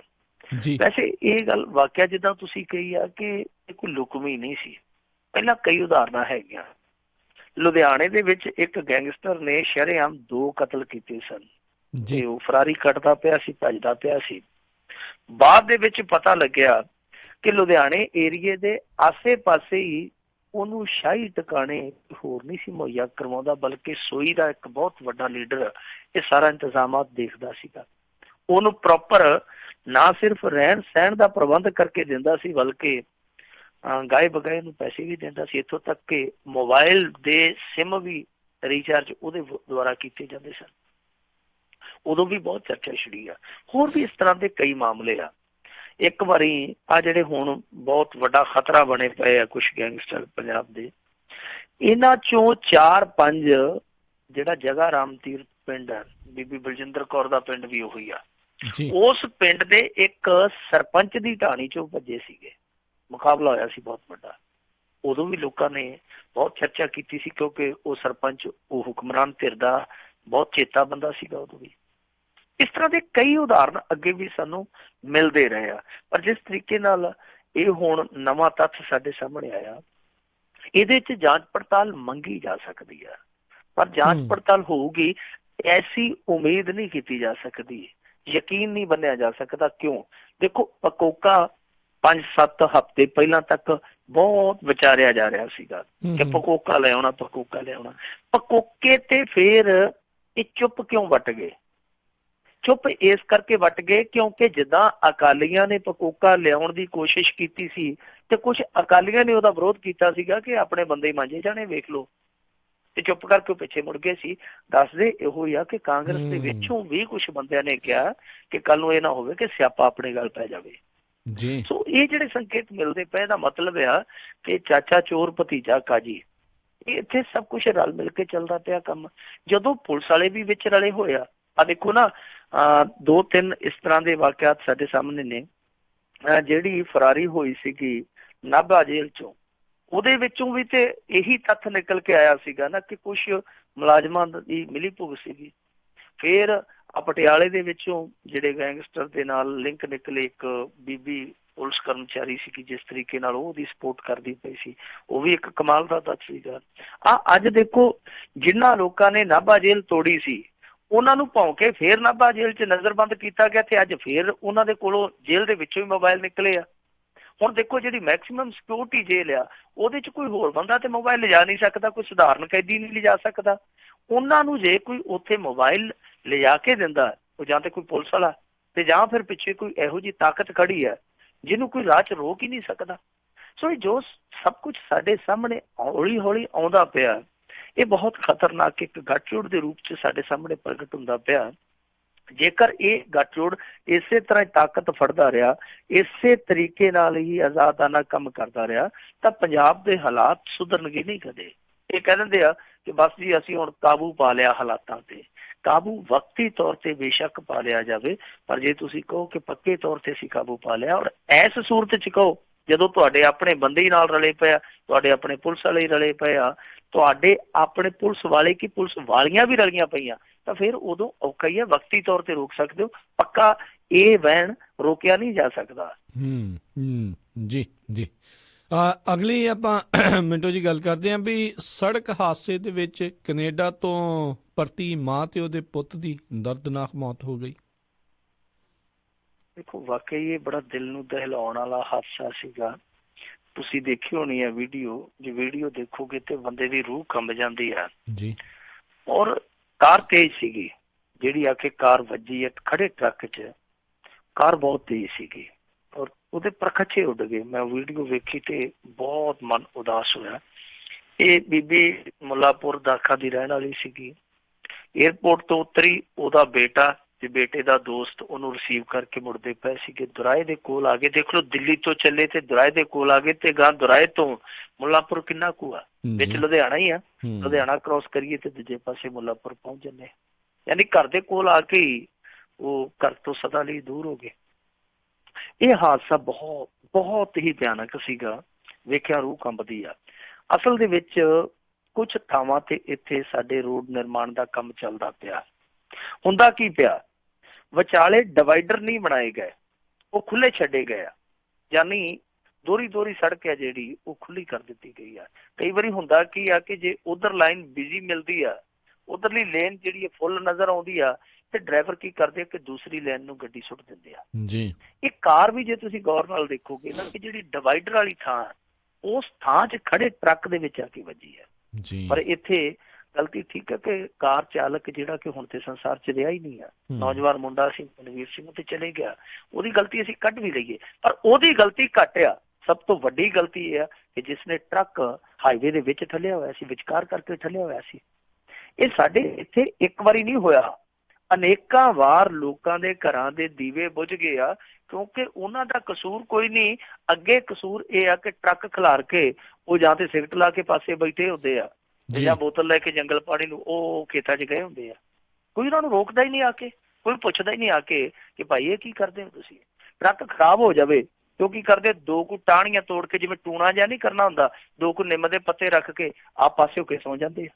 ਸੋ ਇਹ ਸਭ ਕੁਛ ਹੈ ਜਿਹੜਾ ਇਹ ਰੋਕਣਾ ਚਾਹੀਦਾ, ਇਹ ਵਰਜਣਾ ਚਾਹੀਦਾ। ਔਰ ਸਭ ਤੋਂ ਜ਼ਰੂਰੀ ਚੀਜ਼ ਜਿਹੜੀ ਕਰਨੀ ਚਾਹੀਦੀ ਆ ਕਿ ਜਿੰਨੀ ਵੀ ਸੜਕ ਬਣਦੀ ਆ, ਘੱਟੋ ਘੱਟ ਪਹਿਲਾਂ ਉਹਦਾ ਡਿਵਾਈਡਰ ਬਣਾਇਆ ਜਾਵੇ ਤਾਂ ਕਿ ਲੇਨ ਨਾ ਟੁੱਟੇ। ਇਹ ਜ਼ਰੂਰੀ ਆ। ਔਰ ਸਭ ਤੋਂ ਜ਼ਿਆਦਾ ਜ਼ਰੂਰੀ ਆ ਕਿ ਜੇਕਰ ਕੋਈ ਵਹੀਕਲ ਖਰਾਬ ਹੁੰਦਾ, ਇਹ ਤੇ ਵੈਸੇ ਟਰੱਕ ਖਰਾਬ ਹੀ ਨਹੀਂ ਸੀ, ਜਿਵੇਂ ਵੱਜਾ ਉਹ ਕੰਬਖਤ ਟਰੱਕ ਵਾਲਾ, ਬੇਗੈਰਤ ਟਰੱਕ ਵਾਲਾ ਜਿਵੇਂ ਵੱਜੀ, ਉਹ ਨਾਲ ਦੀ ਨਾਲ ਸ਼ਾਇਦ ਵਿੱਚ ਹੀ ਸੁੱਤਾ ਪਿਆ ਸੀਗਾ, ਉਹ ਮਾਰ ਕੇ ਸੈਲਫ ਅੱਗੇ ਨੂੰ ਤੁਰ ਪਿਆ, ਟਰੱਕ ਭਜਾ ਕੇ ਲੈ ਗਿਆ। ਉਹਨੇ ਇਹ ਵੀ ਨਹੀਂ ਵੇਖਿਆ ਕਿ ਜਿਹੜਾ ਇੱਕ ਬਚਿਆ, ਜਿਹੜਾ ਇੱਕ ਜ਼ਿੰਦਾ ਹੈ, ਮੈਂ ਉਹਨੂੰ ਹਸਪਤਾਲ ਤੱਕ ਲੈ ਕੇ ਜਾਵਾਂ, ਉੱਥੋਂ ਟਰੱਕ ਭਜਾਵੇਗਾ। ਸੋ ਇਹ ਸਾਰੀਆਂ ਚੀਜ਼ਾਂ ਜਿਹੜੀਆਂ ਨੇ ਨਾ, ਉਹ ਇਹੀ ਸਿੱਟਾ ਕੱਢਦੀਆਂ ਕਿ ਇੱਥੇ ਨਾ ਤੇ ਕੋਈ ਨੇਮ ਕਾਇਦਾ ਤੇ ਨਾ ਕੋਈ ਨੇਮ ਕਾਇਦਿਆਂ ਨੂੰ ਫੋਲੋ ਕਰਵਾਉਣ ਵਾਲਾ ਹੈਗਾ। ਸੋ ਜ਼ਰੂਰੀ ਆ ਕਿ ਇਹ ਖੂਨ ਪੀਣੀਆਂ ਸੜਕਾਂ ਜਿਹੜੀਆਂ, ਇਹਨਾਂ ਤੇ ਹਾਦਸਿਆਂ ਦੀ ਗਿਣਤੀ ਹੈ ਜਿਹੜੀ ਉਹ ਘੱਟ ਕੀਤੀ ਜਾਵੇ। ਇੱਥੇ ਕੁਛ ਨਾ ਕੁਛ ਨੇਮ ਕਾਇਦੇ ਲਾਗੂ ਕੀਤੇ ਜਾਣ, ਖਾਸ ਤੌਰ ਤੇ ਜਿਹੜੇ ਨਿਰਮਾਣ ਕਾਰਜ ਹੁੰਦੇ ਪਏ ਆ।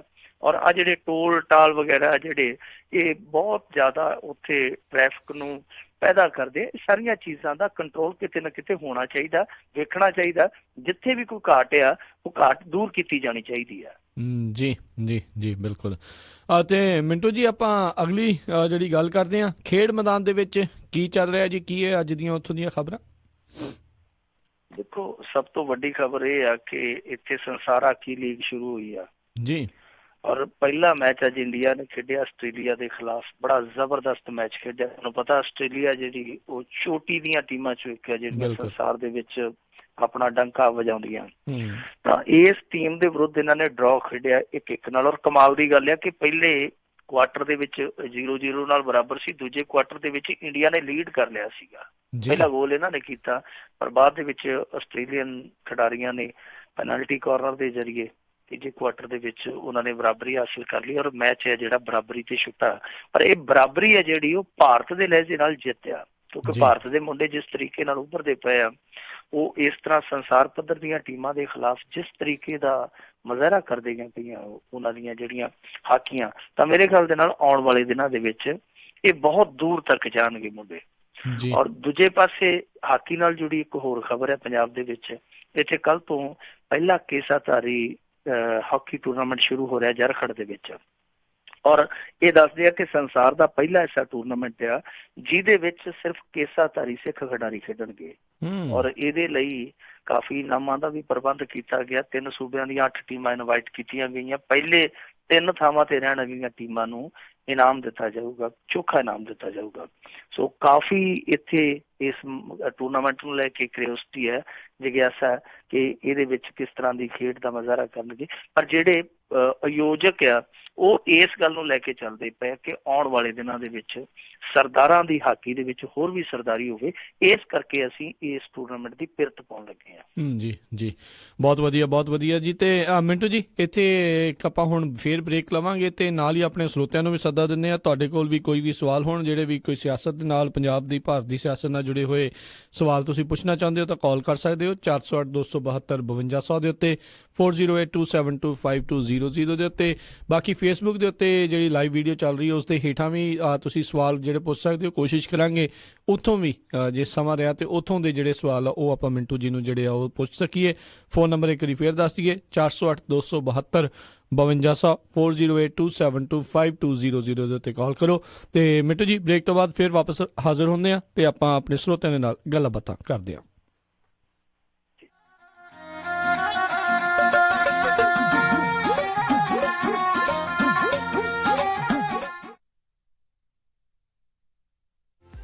ਸੈਕਰਾਮੈਂਟੋ ਇਲਾਕੇ ਦੇ ਵਿੱਚ ਡਾਕਟਰ ਪਰਮਜੀਤ ਸਿੰਘ ਤੱਖਰ MD ਉਹਨਾਂ ਦੀ ਸਰਪ੍ਰਸਤੀ ਹੇਠ ਤੱਖਰ ਅਰਜੈਂਟ ਕੇਅਰ ਅਤੇ family medicine clinic 8191 Timberlake way suite 400 Sacramento. Takhar urgent care ਅਤੇ ਫੈਮਿਲੀ ਮੈਡੀਸਨ ਕਲੀਨਿਕ ਤੋਂ ਤੁਸੀਂ immigration physical, DOT physicals, blood pressure treatment, ਦਿਲ ਦੀਆਂ ਬਿਮਾਰੀਆਂ, ਢਿੱਡ ਦੀਆਂ ਬਿਮਾਰੀਆਂ, diabetes, arthritis, back neck pain, mental illness, EKG, blood work, urine analysis, TB testing, pregnancy testing, ear irrigation, ingrown toenail removal ਦੇ ਨਾਲ ਹੋਰ ਵੀ ਕਈ ਬਿਮਾਰੀਆਂ ਦਾ ਇਲਾਜ ਕਰਵਾ ਸਕਦੇ ਹੋ। ਤੁਸੀਂ ਇਹਨਾਂ ਦੇ ਕੋਲੋਂ ਸਕਿਨ ਦਾ ਤੇ ਚਮੜੀ ਦੇ ਰੋਗਾਂ ਦਾ ਇਲਾਜ ਕਰਵਾ ਸਕਦੇ ਹੋ। ਵਧੇਰੇ ਜਾਣਕਾਰੀ ਲਈ ਕਾਲ ਕਰੋ 9166888888 916-688-8888। ਤੱਖਰ ਅਰਜੈਂਟ ਕੇਅਰ ਅਤੇ family medicine clinic 8191 Timberlake way suite 400 Sacramento 9166888888।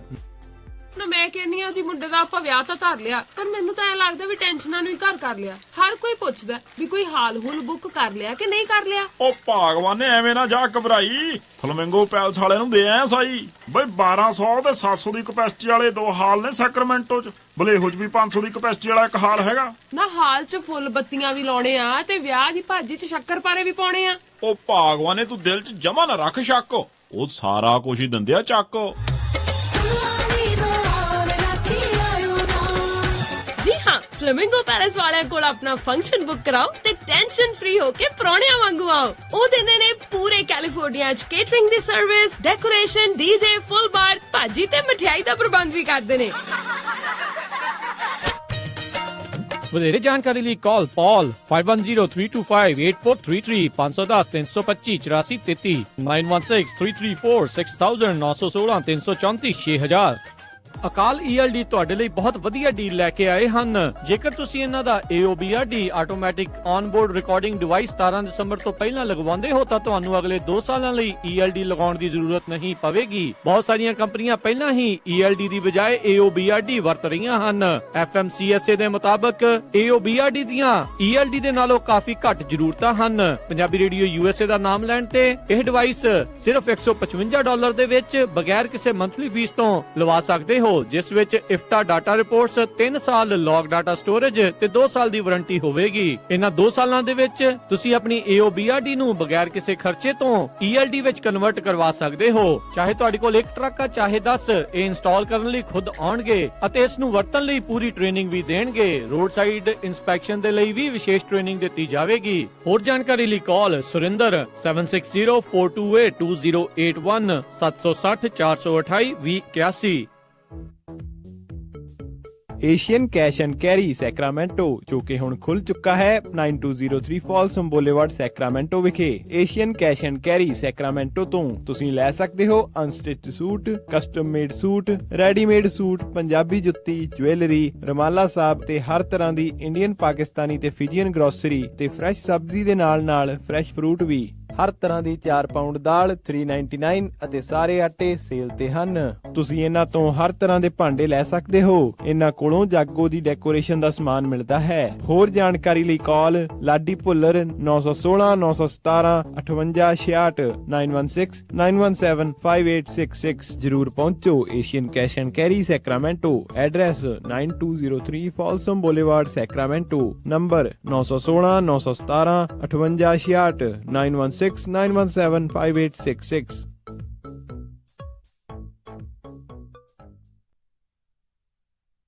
ਤੁਸੀਂ ਸੁਣ ਰਹੇ ਹੋ ਪੰਜਾਬੀ ਰੇਡੀਓ USA।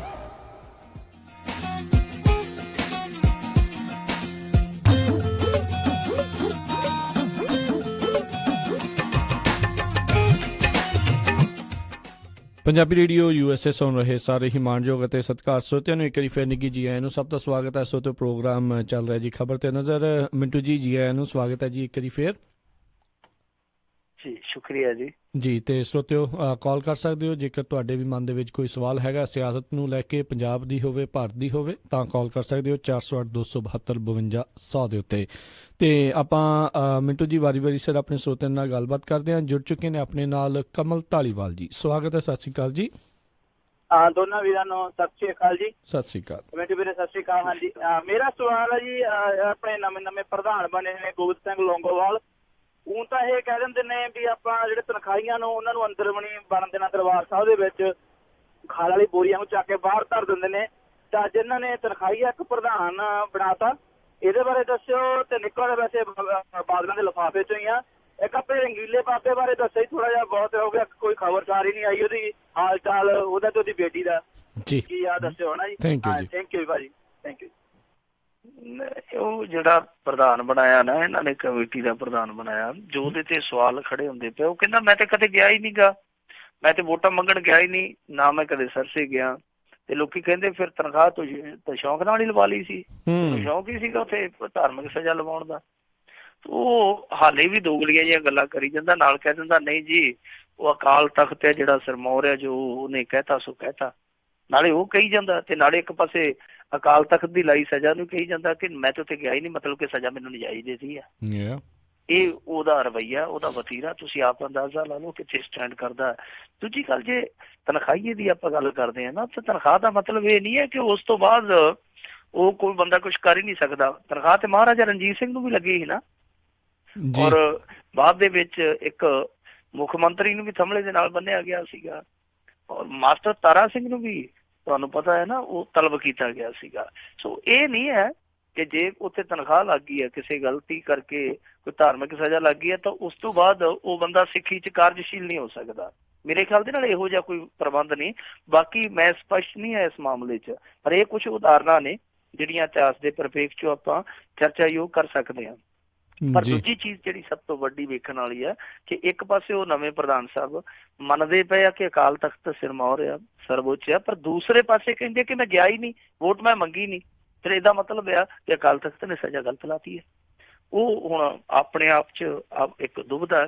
ਦੂਜੀ ਜਿਹੜੀ ਤੁਸੀਂ ਗੱਲ ਕੀਤੀ ਆ ਰੰਗੀਲੇ ਬਾਬੇ ਬਾਰੇ, ਰੰਗੀਲਾ ਬਾਬਾ ਰੰਗੀਨੀਆਂ 'ਚ ਉੱਥੇ ਹੁਣ ਕੋਈ ਬਹੁਤਾ ਉਹਨੂੰ ਉੱਥੇ ਅਚਵੀ ਵਾਲਾ ਕੰਮ ਨਹੀਂ ਹੈ, ਕੋਈ ਅਚਾ ਨਹੀਂ ਹੈਗੀ, ਕਿਉਂਕਿ ਹੁਣ ਕੰਮ ਥੋੜਾ ਜਿਹਾ ਉਹਦਾ ਖੁੱਲ ਗਿਆ। ਉਹਦੀ ਹਾਤਾਬੰਦੀ ਰਹਿੰਦੀ ਆ। ਹਾਤਾਬੰਦੀ ਤੋਂ ਭਾਵ ਆ ਕਿ ਜਿਹੜਾ ਕੋਈ ਇੱਕ ਛੋਟਾ ਜਿਹਾ ਘਰ ਹੁੰਦਾ, ਉਹਦੀ ਕੋਈ ਇੱਕ ਵੱਖਰੀ ਜੇਲ੍ਹ ਬਣੀ ਆ, ਉਹਦੇ ਵਿੱਚ ਇੱਕ ਦੋ ਮਸ਼ੱਕਤੀ ਆ, ਕੋਈ ਉਹ ਕੰਮ ਨਹੀਂ ਕਰਦਾ, ਕੋਈ ਧੰਦਾ ਨਹੀਂ ਕਰਦਾ, ਜਿੱਥੋਂ ਤੱਕ ਸਾਨੂੰ ਪਤਾ ਲੱਗਾ। ਬਾਕੀ ਬਾਹਰ ਦੀਆਂ ਖਬਰਾਂ ਬਾਹਰ ਨਾਲ ਆ, ਅੰਦਰ ਦੀਆਂ ਖਬਰਾਂ ਅੰਦਰ ਨਾਲ ਆ। ਜਾਨੀ ਉਹਦਾ ਉੱਥੇ ਹੁਣ ਇਸ ਸਮੇਂ ਦਿਲ ਲੱਗਾ ਹੋਇਆ। ਮੇਰੇ ਖਿਆਲ ਦੇ ਨਾਲ ਜੇ ਦੂਜੇ ਕੇਸ ਉਹਦੇ ਇਸ ਤਰ੍ਹਾਂ ਹੀ ਚੱਲਦੇ ਰਹੇ, ਲੇਟ ਫਿਟ ਹੋਏ, ਤਾਂ ਆਉਣ ਵਾਲੇ ਸਮੇਂ 'ਚ ਪੈਰੋਲ ਲੈ ਲਏਗਾ। 3-4 ਮਹੀਨਿਆਂ ਬਾਅਦ, 5 ਮਹੀਨਿਆਂ ਬਾਅਦ ਉਹ ਪੈਰੋਲ ਤੋੜ ਦੇਗਾ। 6 ਮਹੀਨਿਆਂ ਬਾਅਦ ਉਹਨੂੰ ਪੈਰੋਲ ਮਿਲ ਜਾਣੀ ਆ, ਜਿੱਥੋਂ ਤੱਕ ਅੰਦਾਜ਼ਾ ਹੈ। ਪਰ ਉਹ ਹਾਲ ਦੀ ਘੜੀ ਬਾਅਦ ਦੀਆਂ ਗੱਲਾਂ, ਹੋ ਸਕਦਾ ਪੈਰੋਲ ਨਾ ਮਿਲੇ। ਪਰ ਜਿੱਥੋਂ ਤੱਕ ਹਨੀਪ੍ਰੀਤ ਦਾ ਸਵਾਲ ਆ, ਉਹਦੇ ਤੇ ਥੋੜੀ ਜਿਹੀ ਟਿਬਰੀ ਜ਼ਿਆਦਾ ਕਸੀ ਗਈ ਹੈ। ਦੇਸ਼ ਦੇ ਕੇਸ ਦੇ ਵਿੱਚ ਉਹਦੇ ਖਿਲਾਫ ਚਾਰਜ ਸ਼ੀਟ ਫਾਈਲ ਹੋ ਗਈ ਆ। ਸਾਰਾ ਭਾਰ ਹਰਿਆਣੇ ਦੀ ਪੁਲਿਸ ਨੇ ਰੰਗੀਲੇ ਬਾਬੇ ਤੋਂ ਚੁੱਕ ਕੇ ਉਹਦੇ ਧੀ ਹਨੀਪ੍ਰੀਤ ਤੇ ਪਾਤਾ। ਜੀ, ਮੈਨੂੰ ਲੱਗਦਾ ਸਿਆਸਤ ਦੀ ਬੜੀ ਉਹਦੀ ਜਿਹੜੀ ਕੁੜੀ ਚੜੂਗੀ ਫਿਰ। ਤੇ ਆਪ ਬਾਬਾ ਜੀ ਤੋਂ ਹੀ ਦੱਸਿਆ ਵੀ ਬਾਹਰ ਉਹਨੇ ਆ ਹੀ ਜਾਣਾ। ਅਗਲੇ ਕਾਲਰ ਆਪਣੇ ਨਾਲ ਜੁੜੇ ਹੋਏ ਨੇ ਦਵਿੰਦਰ ਸਿੰਘ ਜੀ। ਸਵਾਗਤ ਹੈ। ਸਤਿ ਸ਼੍ਰੀ ਅਕਾਲ। ਮਿੰਟੂ ਭਾਜੀ ਤੁਹਾਡਾ ਬਹੁਤ ਬਹੁਤ ਧੰਨਵਾਦ ਜੀ, ਬਹੁਤ ਵਧੀਆ ਖਬਰਾਂ ਦਿੰਦੇ ਹੋ ਜੀ। ਮੇਰਾ ਕੁਐਸਚਨ ਵੀ ਰਾਮ ਰਹੀਮ ਨਾਲ ਆ ਜੀ। ਜਿਹੜੇ ਬਾਬਿਆਂ ਦਾ ਉਹ ਕੇਸ ਚੱਲਦਾ ਸੀ, ਉਹਨਾਂ ਦਾ ਕੀ ਬਣਿਆ? ਫੈਸਲੇ ਆਉਣ ਵਾਲੇ ਸੀਗੇ ਜੀ ਉਹਨਾਂ ਦੇ, ਆਪਣੇ ਕਤਲ ਦਾ ਕੇਸ ਦੇ ਵਿੱਚੋਂ, ਜਿਹੜਾ ਕਤਲ ਵਾਲਾ ਕੇਸ ਸੀ, ਜਿਹੜੇ ਸਾਧੂਆਂ ਵਾਲੇ ਜੀ, ਸਾਧੂਆਂ ਵਾਲੇ ਕੇਸ, ਹਾਂਜੀ, ਜੋ ਕਤਲਾਂ ਦੇ, ਰਣਜੀਤ ਸਿੰਘ ਦੇ ਹੋਰ ਜੀ, ਹਾਂਜੀ, ਪੱਤਰਕਾਰ ਦੇ। ਉਹ ਇਸ ਮਹੀਨੇ ਤੋਂ ਸੁਣਵਾਈ ਸ਼ੁਰੂ ਹੋਏਗੀ। ਇਸ ਮਹੀਨੇ ਤੋਂ ਸੁਣਵਾਈ ਸ਼ੁਰੂ ਹੋਏਗੀ ਮੇਰੇ ਖਿਆਲ ਦੇ ਨਾਲ। ਉਹਨਾਂ ਕੇਸਾਂ ਦੀ ਨਾ ਰੁਕੀ ਹੋਈ ਸੀ, ਸੁਣਵਾਈ ਪੈ ਗਈ ਸੀ ਅੱਗੇ ਜੀ। ਤਾਂ ਮੈਨੂੰ ਲੱਗਦਾ ਇੱਕ ਕੇਸ ਦੀ ਦਸੰਬਰ ਮੱਧ ਦੇ ਵਿੱਚ ਕਾਰਵਾਈ ਫਿਰ ਸ਼ੁਰੂ ਹੋਏਗੀ। ਲੱਗਦਾ ਇਹ ਆ ਕਿ 1-2 ਮਹੀਨਿਆਂ ਤੱਕ, 2-3 ਮਹੀਨਿਆਂ ਤੱਕ ਉਹਨਾਂ ਕੇਸਾਂ ਦੀ ਜਿਹੜੀ ਸਾਰੀ ਪ੍ਰੋਸੈਸਿੰਗ ਆ ਪੂਰੀ ਹੋ ਜਾਏਗੀ, ਕਾਨੂੰਨੀ ਪ੍ਰਕਿਰਿਆ ਪੂਰੀ ਹੋ ਜਾਏਗੀ। ਜੀ ਜੀ। ਤੇ ਸਰੋਤੇ ਤੁਸੀਂ ਵੀ ਜੇ ਕਾਲ ਕਰਨਾ ਚਾਹੁੰਦੇ ਹੋ, ਨੰਬਰ ਹੈਗਾ ਜੀ 408 272 5200। ਮਿੰਟੂ ਜੀ ਨੂੰ ਜੇਕਰ ਤੁਸੀਂ ਕੋਈ ਸਵਾਲ ਪੁੱਛਣਾ ਚਾਹੁੰਦੇ ਹੋ ਤਾਂ ਕਾਲ ਕਰ ਸਕਦੇ ਹੋ। ਅਗਲੇ ਕਾਲਰ ਆਪਣੇ ਨਾਲ ਜੁੜੇ ਨੇ ਮਹਿੰਦਰ ਸਿੰਘ ਜੀ, ਸਵਾਗਤ ਹੈ, ਸਤਿ ਸ਼੍ਰੀ ਅਕਾਲ। ਦੋਨਾਂ ਵੀਰਾਂ ਨੂੰ ਮੇਰੀ ਸਤਿ ਸ੍ਰੀ ਅਕਾਲ ਜੀ, ਪਿਆਰ ਭਰੀ। ਸਤਿ ਸ਼੍ਰੀ ਅਕਾਲ ਜੀ। ਹਾਂ ਮਿੰਟੂ ਸਾਹਿਬ, ਬੇਨਤੀ ਹੈ ਵੀ ਆਧਾਰ ਕਾਰਡ ਬਾਰੇ ਸੁਪਰੀਮ ਕੋਰਟ ਦਾ ਕੀ ਫੈਸਲਾ ਹੈ NRI ਬਾਰੇ? ਆਧਾਰ ਕਾਰਡ ਬਾਰੇ ਉਹ ਨਹੀਂ ਹੋਈ ਸੁਣਵਾਈ। ਇਹਨਾਂ ਨੇ ਕਿਹਾ ਸੀਗਾ ਕਿ ਨਵੰਬਰ ਦੇ ਅੰਤਲੇ ਦਿਨਾਂ 'ਚ ਅਸੀਂ ਕਰ ਦਿਆਂਗੇ, ਸੁਪਰੀਮ ਕੋਰਟ ਵਾਲਿਆਂ ਕਿਹਾ ਸੀ। ਉਹ ਸੁਣਵਾਈ ਨਹੀਂ ਕੀਤੀ, ਮੇਰੇ ਖਿਆਲ ਦੇ ਨਾਲ ਪੋਸਟਪੋਨ ਕਰਤੀ ਇਹਨਾਂ ਨੇ। ਹੁਣ ਆਉਣ ਵਾਲੇ ਦਿਨਾਂ ਦੇ ਵਿੱਚ ਸਪਸ਼ਟ ਹੋਏਗਾ। ਬਾਕੀ NRIs ਲਈ ਇੱਕ ਲੈਟਰ ਹੈਗਾ ਮੇਰੇ ਕੋਲੇ, ਜਿਹੜਾ ਕਿ ਇਹਨਾਂ ਦੀ ਮਿਨਿਸਟਰੀ ਵੱਲੋਂ ਇਹੀ ਜਾਰੀ ਕੀਤਾ ਗਿਆ। ਮੈਨੂੰ ਤੇ ਅੰਗਰੇਜ਼ੀ ਬਹੁਤੀ ਆਉਂਦੀ ਨਹੀਂ, ਮੈਂ ਰਾਜ ਕਰਨਵੀਰ ਸਿੰਘ ਨੂੰ ਕਰ ਦੂੰਗਾ ਅੱਗੇ ਪੋਸਟ, ਉਹ ਤੁਹਾਨੂੰ ਪੜ੍ਹ ਕੇ ਸੁਣਾ ਦੇਣਗੇ। ਮੇਰੇ ਖਿਆਲ ਦੇ ਨਾਲ ਉਹਦੇ 'ਚ ਸਾਫ਼ ਕੀਤਾ ਗਿਆ ਕਿ NRIs ਨੂੰ ਤੁਸੀਂ ਮਜਬੂਰ ਨਹੀਂ ਕਰ ਸਕਦੇ ਕਿ ਉਹ ਆਧਾਰ ਕਾਰਡ ਹੀ ਦੇਣ। ਉਹਨਾਂ ਦੇ ਜਿਹੜੇ ਦੂਸਰੇ ਦਸਤਾਵੇਜ਼ ਆ, ਜਿਹੜੇ ਕਿ ਉਹਨਾਂ ਦੀ ਸ਼ਨਾਖਤ ਨੂੰ ਪ੍ਰਮਾਣਿਤ ਕਰਦੇ ਹੋਣ, ਉਹ ਤੁਹਾਨੂੰ ਲੈਣੇ ਹੀ ਪੈਣਗੇ, ਚਾਹੇ ਬੈਂਕ ਖਾਤਾ ਹੋਵੇ, ਚਾਹੇ ਕੋਈ ਪੈਨ ਕਾਰਡ ਦਾ ਮਾਮਲਾ ਹੋਵੇ, ਚਾਹੇ ਕੋਈ ਕਿਸੇ ਹੋਰ ਦਸਤਾਵੇਜ਼ ਨਾਲ ਜੁੜਿਆ ਮਸਲਾ ਹੋਵੇ।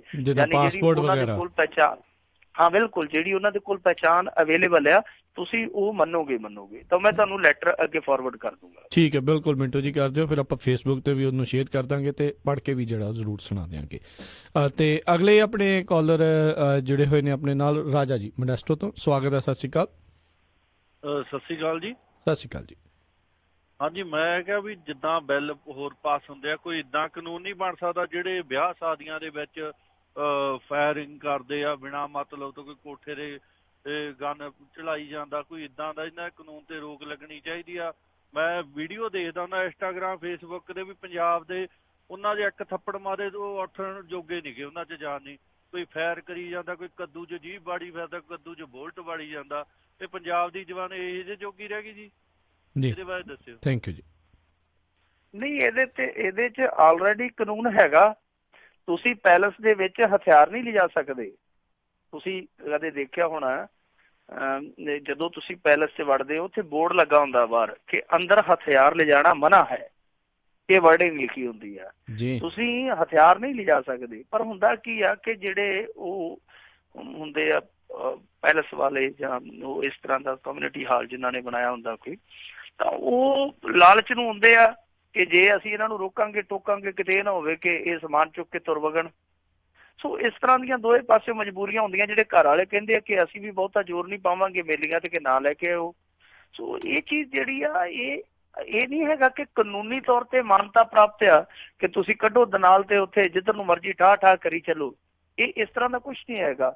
ਹੁਣ ਤੇ ਪੰਜਾਬ ਸਰਕਾਰ ਨੇ ਏਦਾਂ ਦੇ ਹੁਕਮ ਵੀ ਜਾਰੀ ਕਰ ਦਿੱਤੇ ਆ ਕਿ ਜੇਕਰ ਕਿਸੇ ਪੈਲਸ ਦੇ ਵਿੱਚ ਫਾਇਰਿੰਗ ਹੁੰਦੀ ਆ ਤਾਂ SSP ਉਹਦੇ ਲਈ ਜਵਾਬਦੇਹ ਹੋਊਗਾ। ਜੇ ਉਸ ਫਾਇਰਿੰਗ ਨਾਲ ਕੋਈ ਘਟਨਾ ਵਾਪਰ ਜਾਂਦੀ ਆ ਤਾਂ ਜਿਹੜਾ ਸੰਬੰਧਿਤ ਥਾਣੇ ਦਾ ਥਾਣੇਦਾਰ ਹੋਊਗਾ, ਇੰਚਾਰਜ ਹੋਊਗਾ, ਉਹਦੇ ਤੇ ਚੱਕ ਕੇ ਕਾਰਵਾਈ ਕਰ ਦਿਓ। ਕਿਉਂਕਿ ਉਹਦੇ ਇਲਾਕੇ 'ਚ ਜੇ ਇਸ ਤਰ੍ਹਾਂ ਦੀ ਘਟਨਾ ਵਾਪਰਦੀ ਆ ਤਾਂ ਇਹਦਾ ਮਤਲਬ ਆ ਕਿ ਉਹ ਹਥਿਆਰ ਬਾਹਰੋਂ ਲਿਆ ਕੇ ਪੈਲਸ ਦੇ ਵਿੱਚ ਫਾਇਰਿੰਗ ਕਰਦੇ ਪਏ ਤੇ ਪੁਲਿਸ ਸੁੱਤੀ ਪਈ ਆ। ਸੋ ਇਸ ਤਰ੍ਹਾਂ ਦੀਆਂ ਹੈਗੀਆਂ ਨੇ ਹਦਾਇਤਾਂ, ਪਰ ਗੱਲ ਆ ਕੇ ਮੁੱਕਦੀ ਆ ਲੋਕਾਂ ਤੇ। ਜੇ ਲੋਕ ਸਿਆਣੇ ਹੋ ਜਾਣ ਤੇ ਇਦਾਂ ਦੀਆਂ ਹਦਾਇਤਾਂ, ਇਦਾਂ ਦੇ ਹੁਕਮਾਂ ਦੀ ਜ਼ਰੂਰਤ ਹੀ ਨਹੀਂ ਹੈ। ਸਾਡੇ ਲੋਕ ਇਹੋ ਜਿਹੇ ਵੀ ਆ ਕਿ ਕਈ, ਮੈਂ ਇਦਾਂ ਦੇ ਆਪਣੇ ਬੰਦੇ ਜ਼ਿੰਦਗੀ 'ਚ ਵੀ ਦੇਖੇ ਆ ਜਿਨ੍ਹਾਂ ਦਾ ਕੋਈ ਰੰਜ ਨਹੀਂ, ਕੋਈ ਵਿਹਾਰ ਨਹੀਂ ਕਿਸੇ ਦੇ ਨਾਲ, ਪਰ ਉਹਨਾਂ ਨੇ ਵੀ 2-2 3-3 ਹਥਿਆਰ ਰੱਖੇ ਆ। ਤੇ ਐਵੇਂ ਹੀ ਬਸ ਜਦੋਂ ਕਿਤੇ ਲਹਿਰ ਜੀ ਚੜ੍ਹਦੀ ਆ, ਹੋਰ ਨਹੀਂ ਤੇ ਕੋਠੇ ਤੇ ਚੜ੍ਹ ਕੇ 4 ਠਾਠਾ ਕਰਾ ਦਿੰਦੇ ਆ। ਇਹ ਪਤਾ ਨਹੀਂ ਕਿਉਂ ਸਾਡੀ ਮਾਨਸਿਕਤਾ ਇਦਾਂ ਦੀ ਬਣ ਗਈ ਆ। ਜਦੋਂ ਤੱਕ ਮਾਨਸਿਕਤਾ 'ਚ ਬਦਲਾਅ ਨਹੀਂ ਆਉਂਦੇ, ਉਦੋਂ ਤੱਕ ਜਿੰਨੇ ਮਰਜ਼ੀ ਹੁਕਮ ਲਾਗੂ ਹੋ ਜਾਣ, ਜਿਨ੍ਹਾਂ ਨੇ ਕਰਨੇ ਆ ਉਹਨਾਂ ਨੇ ਕਰੀ ਜਾਣੇ ਆ। ਜੀ ਜੀ ਜੀ। ਮਿੰਟੂ ਜੀ, ਅਗਲੇ ਜਿਹੜੇ ਆਪਾਂ ਸਵਾਲ ਉਸ ਦੇ ਵੱਲ ਵੱਧਦੇ ਹਾਂ, ਅਗਲੇ ਕਾਲਰ ਵੱਲ ਜੁੜੇ ਨੇ ਆਪਣੇ ਨਾਲ ਜੱਸੀ ਗਿੱਲ ਜੀ, ਸਵਾਗਤ ਹੈ, ਸਤਿ ਸ਼੍ਰੀ ਅਕਾਲ ਜੀ। ਜੱਸੀ ਗਿੱਲ ਜੀ, ਸਤਿ ਸ਼੍ਰੀ ਅਕਾਲ। ਸਤਿ ਸ਼੍ਰੀ ਅਕਾਲ ਜੀ, ਆਪਣਾ ਰਾਜਕਾਰਨ। ਸਤਿ ਸ਼੍ਰੀ ਅਕਾਲ ਜੀ। ਹਾਂਜੀ ਹਾਂਜੀ, ਕੀ ਸਵਾਲ ਹੈ ਜੀ ਤੁਹਾਡਾ? ਹਾਂਜੀ, ਸਤਿ ਸ਼੍ਰੀ ਅਕਾਲ। ਸਤਿ ਸ਼੍ਰੀ ਅਕਾਲ ਜੀ। ਮੇਰਾ ਕੁਐਸਚਨ ਹੈ ਜੀ, ਆਪਣਾ ਨਗਰ ਨਿਗਮ ਚੋਣਾਂ ਹੋ ਰਹੀਆਂ, ਦੇ ਵਿੱਚ ਆਮ ਆਦਮੀ ਪਾਰਟੀ ਦਾ ਕੀ ਸਟੈਂਡ ਹੈ, ਕਿੱਥੇ ਤੱਕ ਹੈ? ਹਾਂਜੀ ਦੱਸਾਂਗੇ ਪਲੀਜ਼। ਜੀ ਜ਼ਰੂਰ, ਥੈਂਕ ਯੂ ਜੀ। ਨਹੀਂ, ਇਹਨਾਂ ਨੇ ਖਾਤਾ ਖੋਲ ਲਿਆ ਮੇਰੇ ਖਿਆਲ ਦੇ ਨਾਲ, ਜਿੱਤੀ ਹੈ ਕੋਈ ਸੀਟ ਇਹਨਾਂ ਨੇ ਆਮ ਆਦਮੀ ਪਾਰਟੀ ਦਾ, ਉੱਥੇ ਨਿਗਮ 'ਚ ਖਾਤਾ ਖੁੱਲ ਗਿਆ, UP 'ਚ। ਜੇ ਤੁਸੀਂ UP ਦਾ ਪੁੱਛਿਆ, ਜੇ ਤੁਸੀਂ ਪੰਜਾਬ ਦਾ ਪੁੱਛਦੇ ਹੋ ਇਹਨਾਂ ਦਾ ਅੱਗੇ ਕੀ ਹਾਲ ਹੋਊਗਾ, ਕੀ ਹਸ਼ਰ ਹੋਊਗਾ, ਉਹ ਤੇ ਵੋਟਾਂ ਤੋਂ ਬਾਅਦ ਹੀ ਪਤਾ ਲੱਗੂਗਾ। ਵੈਸੇ ਇਹਨਾਂ ਦੀ ਸਾਖ ਜਿਹੜੀ ਹੈ ਨਾ ਉਹ ਦਾਅ ਤੇ ਲੱਗਣੀ ਆ। ਦਾਅ ਤੇ ਸਾਖ ਪਾਰਟੀ ਦੀ ਭਾਵੇਂ ਘੱਟ ਲੱਗੇ, ਪਰ ਭਗਵੰਤ ਮਾਨ ਔਰ ਜਿਹੜਾ ਸੁਖਪਾਲ ਸਿੰਘ ਖਹਿਰਾ ਇਹਨਾਂ ਦੀ ਸਾਖ ਜ਼ਰੂਰ ਦਾਅ ਤੇ ਲੱਗੂਗੀ, ਕਿਉਂਕਿ ਗੁਰਦਾਸਪੁਰ ਚੋਣ ਦੇ ਵਿੱਚ ਜੋ ਇਹਨਾਂ ਦਾ ਹਾਲ ਹੋਇਆ ਉਹ ਸਾਨੂੰ ਸਾਰਿਆਂ ਨੂੰ ਪਤਾ। ਜੇ ਨਿਗਮ ਚੋਣਾਂ ਦੇ ਵਿੱਚ ਵੀ ਇਹਨਾਂ ਦਾ ਹਾਲ ਇਹੋ ਹੀ ਰਹਿੰਦਾ ਤਾਂ ਫਿਰ ਜਿਹੜੀ ਉਤਲੀ ਲੀਡਰਸ਼ਿਪ ਆ, ਦਿੱਲੀ ਵਾਲੀ ਲੀਡਰਸ਼ਿਪ ਆ, ਜਿਹੜੀ ਇੱਥੋਂ ਵਾਲੀ ਲੀਡਰਸ਼ਿਪ ਆ, ਫਿਰ ਉਹਨਾਂ ਦਾ ਇਹ ਸੋਚਣ ਲੱਗ ਪਏਗੀ ਕਿ ਹੁਣ ਇਹਨਾਂ ਦਾ ਕਰਨਾ ਕੀ ਆ। ਜੀ ਜੀ। ਤੇ ਇੱਕ ਸਾਡੇ ਫੇਸਬੁੱਕ ਤੋਂ ਸਵਾਲ ਆਏ ਆ, ਜਿਹੜੇ ਗੁਰਪ੍ਰੀਤ ਸਿੰਘ ਹੁਣੀ ਵੀ ਪੁੱਛਦੇ ਨੇ ਤੇ ਨਾਲ ਆਈ ਥਿੰਕ ਅੰਮ੍ਰਿਤ ਹੁਣੀ ਪੁੱਛਦੇ ਨੇ, ਕਹਿੰਦੇ ਭਗਵੰਤ ਮਾਨ ਦਾ ਕੀ ਸਟੈਂਡ ਹੈਗਾ ਖਹਿਰੇ ਦੇ ਪੂਰੇ ਉਸ ਕੇਸ ਨੂੰ ਲੈ ਕੇ? ਨਹੀਂ, ਭਗਵੰਤ ਮਾਨ ਦਾ ਇਹੋ ਸਟੈਂਡ ਹੈ। ਇੱਕ ਵਾਰੀ ਪੋਲੇ ਜੇ ਉਹ ਕਹਿ ਗਿਆ ਸੀਗਾ ਕਿ ਸੁਖਪਾਲ ਸਿੰਘ ਖਹਿਰਾ ਜਿਹੜਾ ਉਹ ਧੱਕੇ ਦਾ ਵਧੀਕੀ ਦਾ ਸ਼ਿਕਾਰ ਹੋ ਰਿਹਾ, ਪਰ ਸਾਨੂੰ ਨਿਆਂ ਪ੍ਰਣਾਲੀ ਤੇ ਪੂਰਾ ਵਿਸ਼ਵਾਸ ਹੈ। ਬਸ ਉਹ ਰਟਿਆ ਡਾਇਲੋਗ ਜਿਹਾ ਮਾਰ ਗਿਆ ਸੀਗਾ, ਉਸ ਤੋਂ ਬਾਅਦ ਖਾਮੋਸ਼ ਆ। ਹੁਣ ਜੇ ਕਿਤੇ ਮੰਨ ਲਓ ਸੁਖਪਾਲ ਸਿੰਘ ਖਹਿਰਾ ਸੁਪਰੀਮ ਕੋਰਟ 'ਚ ਰਾਹਤ ਹਾਸਲ ਕਰ ਲੈਂਦਾ, ਫਿਰ ਹੋ ਸਕਦਾ ਭਗਵੰਤ ਮਾਨ ਲਾਈਵ ਵੀ ਹੋ ਜੇ ਤੇ ਘੰਟਾ ਡੇਢ ਘੰਟਾ ਹੀ ਲਾਈਵ ਹੋ ਜੇ ਉਸ ਮੁੱਦੇ ਤੇ। ਪਰ ਹਾਲ ਦੀ ਘੜੀ ਉਹ ਬਚਾ ਕੇ ਚੱਲਦਾ ਪਿਆ, ਕਿਤੇ ਕੱਲ ਨੂੰ ਮੈਂ ਨਾ ਕਿਸੇ ਗੱਲ ਹੇਠ ਆ ਜਾਵਾਂ। ਉਹ ਜਿੱਦਾਂ ਖੁੱਲ ਕੇ ਨਾਲ ਖੜਨਾ ਹੁੰਦਾ ਕਿਸੇ ਨੇ, ਉਹ ਨਹੀਂ ਖੜ ਰਿਹਾ। ਜੇ ਤੁਸੀਂ ਆਖੋ ਕਿ ਖੁੱਲ ਕੇ ਸਪੋਰਟ ਕਰਦਾ ਪਿਆ।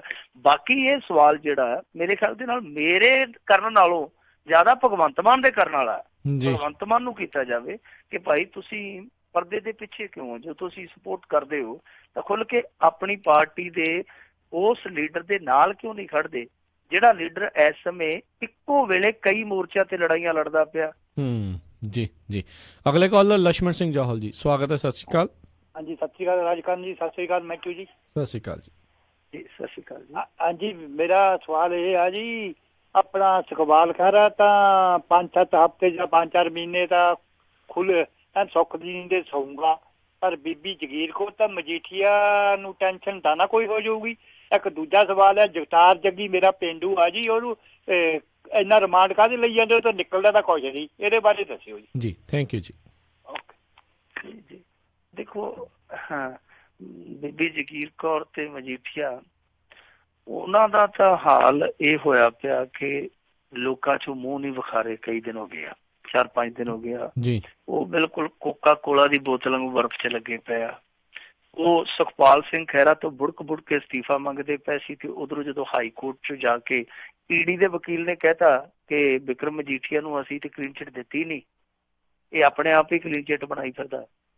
ਉਦਣ ਦੇ ਕੱਲ ਹੀ ਖੁਸ਼ਕ ਬੁੱਲਾਂ ਦੇ ਨਾਲ ਨਮੋਸ਼ ਜਿਹੇ ਹੋਏ ਬੈਠੇ ਆ, ਨਿੰਮੋ ਚੂਣੇ ਜਿਹੇ ਹੋਏ ਬੈਠੇ ਆ। ਸੋ ਉਹ ਨਹੀਂ ਹੁਣ ਬੋਲਣਗੇ। ਬੀਬੀ ਜਗੀਰ ਕੌਰ ਨੇ ਨਹੀਂ ਰੜਕਣਾ। ਗਾ ਕੀ ਹੁੰਦਾ ਇਹਨਾਂ ਦੋਨਾਂ ਕੇਸਾਂ 'ਚ ਕੋਈ ਕੁਝ ਨਹੀਂ ਕਹਿ ਸਕਦਾ। ਜੇ ਕੋਈ ਸੁਖਪਾਲ ਸਿੰਘ ਖਹਿਰਾ ਦਾ ਭਵਿੱਖ ਤੈਅ ਕਰੇ ਕਿ ਆਹੀ ਕੁਛ ਹੋਣਾ ਹੈ, ਉਹ ਵੀ ਮੇਰੇ ਖਿਆਲ ਦੇ ਨਾਲ ਬੇਯਕੀਨਤਾ ਵਾਲੀ ਗੱਲ ਆ। ਜੇ ਕੱਲ ਨੂੰ ਮਜੀਠੀਏ ਬਾਰੇ ਕੋਈ ਏਦਾਂ ਕਵੇ ਕਿ ਆਹ ਹੀ ਕੁਛ ਹੋਣਾ, ਉਹ ਵੀ ਬੇਯਕੀਨਤਾ ਵਾਲੀ ਗੱਲ ਆ। ਇਹਨਾਂ 'ਚ ਤਾਂ ਦੇਖਣਾ ਪਊਗਾ ਕਿ ਕਿਸ ਤਰ੍ਹਾਂ ਦੀ ਅਦਾਲਤੀ ਪ੍ਰੋਸੀਡਿੰਗ ਚੱਲਦੀ ਹੈ, ਕਿਸ ਤਰ੍ਹਾਂ ਦੀ ਇਨਵੈਸਟੀਗੇਸ਼ਨ ਚੱਲਦੀ ਹੈ। ਦੋ ਵੱਖੋ ਵੱਖਰੇ ਮਾਮਲੇ ਆ। ਸਿਆਸੀ ਜਿਹੜੀ ਲਾਗੜਾਟ ਆ, ਸਿਆਸੀ ਕਿੜਬਾਜ਼ੀ ਆ ਜਿਹੜੀ, ਉਹ ਇਹਨਾਂ ਦੋਨਾਂ ਧਿਰਾਂ ਦੀ ਚੱਲੇ ਜਾਣੀ ਆ। ਜੇ ਕੱਲ ਨੂੰ ਨਸ਼ੇ ਵਾਲਾ ਮੁੱਦਾ ਥੋੜਾ ਜਿਹਾ ਢਿੱਲਾ ਪੈ ਗਿਆ ਨਾ, ਕਿਸੇ ਹੋਰ ਮੁੱਦੇ ਤੇ ਰੱਸਾ ਖਿੱਚ ਲੈਣਾ, ਇਹ ਕੰਮ ਏਦਾਂ ਚੱਲਦਾ ਹੀ ਰਹਿਣਾ।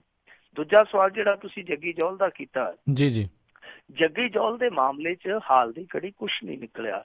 ਔਰ ਮੈਂ ਕੱਲ ਵੀ ਸ਼ਾਇਦ ਗੱਲ ਕੀਤੀ ਸੀਗੀ ਕਿ ਜਿੱਦਾਂ ਰਿਮਾਂਡ ਦਿੱਤਾ ਗਿਆ ਉਹਦਾ ਕੱਲ, ਉਹ ਤੇ ਬੜਾ ਵਾਹੀਆਤ ਗਰਾਊਂਡ ਸੀਗਾ। ਮੈਂ ਤੇ ਦੰਗ ਰਹਿ ਗਿਆ ਕਿ ਉਹ ਜੱਜ ਸਾਹਿਬ ਨੂੰ ਕਿਉਂ ਨਹੀਂ ਸਵਾਲ ਕੀਤੇ ਜਾਂਦੇ। ਸਾਡੀ ਜੁਡੀਸ਼ਰੀ ਦੇ ਵਿੱਚ ਇਸ ਤਰੀਕੇ ਦਾ ਜਦੋਂ ਅੰਨ੍ਹੇਵਾਹ ਜੱਜ ਰਿਮਾਂਡ ਦਿੰਦੇ ਆ ਤਾਂ ਜਿਹੜੀਆਂ ਹਾਇਰ ਅਥਾਰਟੀਆਂ ਕਿਉਂ ਨਹੀਂ ਪੁੱਛਦੀਆਂ ਭਾਈ ਤੁਸੀਂ ਘੱਟੋ ਘੱਟੇ ਤੇ ਦੇਖੋ ਗਰਾਊਂਡ ਕੀ ਆ। ਹੁਣ ਦੇਖੋ NRI ਨੂੰ ਪੁਲਿਸ ਫੜੇਗੀ ਔਰ ਬੜੇ ਵੱਡੇ ਕੇਸ ਦੇ ਵਿੱਚ ਫੜੇਗੀ, ਤਾਂ ਕੀ ਸਭ ਤੋਂ ਪਹਿਲਾਂ ਉਹਦਾ ਪਾਸਪੋਰਟ ਨਹੀਂ ਲੈ ਗਈ ਕਿ ਲਿਆ ਕਾਕਾ ਪਾਸਪੋਰਟ ਕਰ ਦੇ, ਪਹਿਲਾਂ ਬਾਅਦ ਚ ਦੇਖਾਂਗੇ ਆਪਾਂ ਜੋ ਵੀ ਹੈ।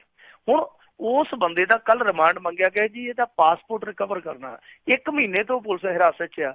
ਤੁਸੀਂ ਉਹਦੇ ਤੋਂ ਜੇ ਅੱਜ ਤੱਕ ਪਾਸਪੋਰਟ ਹੀ ਨਹੀਂ ਲੈ ਸਕੇ ਤੇ ਮੰਨ ਲਓ ਜੇ ਉਹਨੇ ਹਥਿਆਰ ਕਿਤੇ ਨੱਪੇ, ਤੁਸੀਂ ਉਹ ਫਿਰ ਕਦੋਂ ਕਢਾਓਗੇ ਉਹਦੇ ਤੋਂ? ਫਿਰ ਤਾਂ ਤੁਹਾਨੂੰ 1 ਸਾਲ ਦਾ ਰਿਮਾਂਡ ਚਾਹੀਦਾ। ਮੇਰੇ ਕਹਿਣ ਦਾ ਮਤਲਬ ਹੈ ਕਿ ਇਹ ਬਿਲਕੁਲ ਬੇਸਲੈਸ ਜਿਹਾ ਗਰਾਊਂਡ ਸੀਗਾ ਜਿਹਦੇ ਆਧਾਰ ਤੇ ਕੱਲ ਦਿੱਤਾ ਗਿਆ ਰਿਮਾਂਡ। ਤੇ ਜਿਸ ਤਰੀਕੇ ਨਾਲ ਬੇਸਲੈਸ ਜਿਹਾ ਗਰਾਊਂਡ ਪੇਸ਼ ਕਰਦੀ ਪਈ ਆ ਪੁਲਿਸ, ਇਹ ਤੋਂ ਜਾਪਦਾ ਆ ਕਿ ਇਸ ਸਮੇਂ ਹੱਥ ਪੈਰ ਮਾਰੇ ਜਾ ਰਹੇ ਆ ਕਿ ਕੋਈ ਨਾ ਕੋਈ ਅਸੀਂ ਰਿਕਵਰੀ ਦਿਖਾਈਏ। ਜੇ ਅਸੀਂ ਖਾਲੀ ਹੱਥ ਇਹਨੂੰ ਜੇਲ੍ਹ 'ਚ ਜੁਡੀਸ਼ੀਅਲ ਕਰ ਦਿੱਤਾ ਤੇ ਫਿਰ ਤਾਂ ਬਹੁਤ ਜ਼ਿਆਦਾ ਸਾਡੀ ਨਮੋਸ਼ੀ ਹੋਣੀ ਆ। ਇਸੇ ਕਰਕੇ ਜਦੋਂ ਮੈਨੂੰ ਲੱਗਦਾ ਕਿ ਹੁਣ NIA ਦੀ ਜਾਂਚ ਖੁੱਲੀ ਆ, ਇਹੋ ਹੀ ਜਾਪਦਾ ਹੈ ਕਿ ਪੰਜਾਬ ਪੁਲਿਸ ਕਿਤੇ ਨਾ ਕਿਤੇ ਆਪਣੀ ਨਮੋਸ਼ੀ ਬਚਾਉਣ ਲਈ ਇਹ ਇਨਵੈਸਟੀਗੇਸ਼ਨ ਉਹਦੇ ਪੱਲੇ ਪਾ ਰਹੀ ਹੈ, ਉਸ ਏਜੰਸੀ ਦੇ ਪੱਲੇ ਪਾ ਰਹੀ ਹੈ ਜਿਹਨੇ ਕੁਛ ਨਾ ਕੁਛ ਕੱਢ ਲੈਣਾ, ਕਿਉਂਕਿ ਉਹ ਪੇਸ਼ੇਵਰ ਏਜੰਸੀ ਹੈ। ਸੋ ਇਹ ਪੰਜਾਬ ਪੁਲਿਸ ਦੀ ਆਪਣੇ ਆਪ ਦੇ ਵਿੱਚ ਮੇਰੇ ਖਿਆਲ ਦੇ ਨਾਲ ਬਹੁਤ ਵੱਡੀ ਨਾਅਹਲੀਅਤ ਹੋਏਗੀ ਜੇ ਇਹ 1 ਮਹੀਨਾ ਇਹਨਾਂ ਨੂੰ ਰਿਮਾਂਡ ਤੇ ਰੱਖ ਕੇ ਕੋਈ ਵੀ ਰਿਕਵਰੀ ਨਹੀਂ ਦੇ ਪਾਉਂਦੇ। ਜੀ ਜੀ ਤੇ ਬਿਲਕੁਲ ਜੀ, ਬਹੁਤ ਧੱਕਾ ਜਿਹੜਾ ਆ ਉਹ ਸ਼ਰੇਆਮ ਨਜ਼ਰ ਆ ਰਿਹਾ ਵੀ ਉੱਥੇ ਹੋ ਰਿਹਾ ਹੈ। ਸਤਵੰਤ ਸਿੰਘ ਜੀ ਸਵਾਗਤ ਹੈ, ਸਤਿ ਸ਼੍ਰੀ ਅਕਾਲ। ਸਤਿ ਸ਼੍ਰੀ ਅਕਾਲ ਜੀ ਮਿੰਟੂ ਸਰ, ਸਤਿ ਸ਼੍ਰੀ ਅਕਾਲ। ਸਤਿ ਸ਼੍ਰੀ ਅਕਾਲ ਜੀ। ਸਤਿ ਸ਼੍ਰੀ ਅਕਾਲ ਜੀ।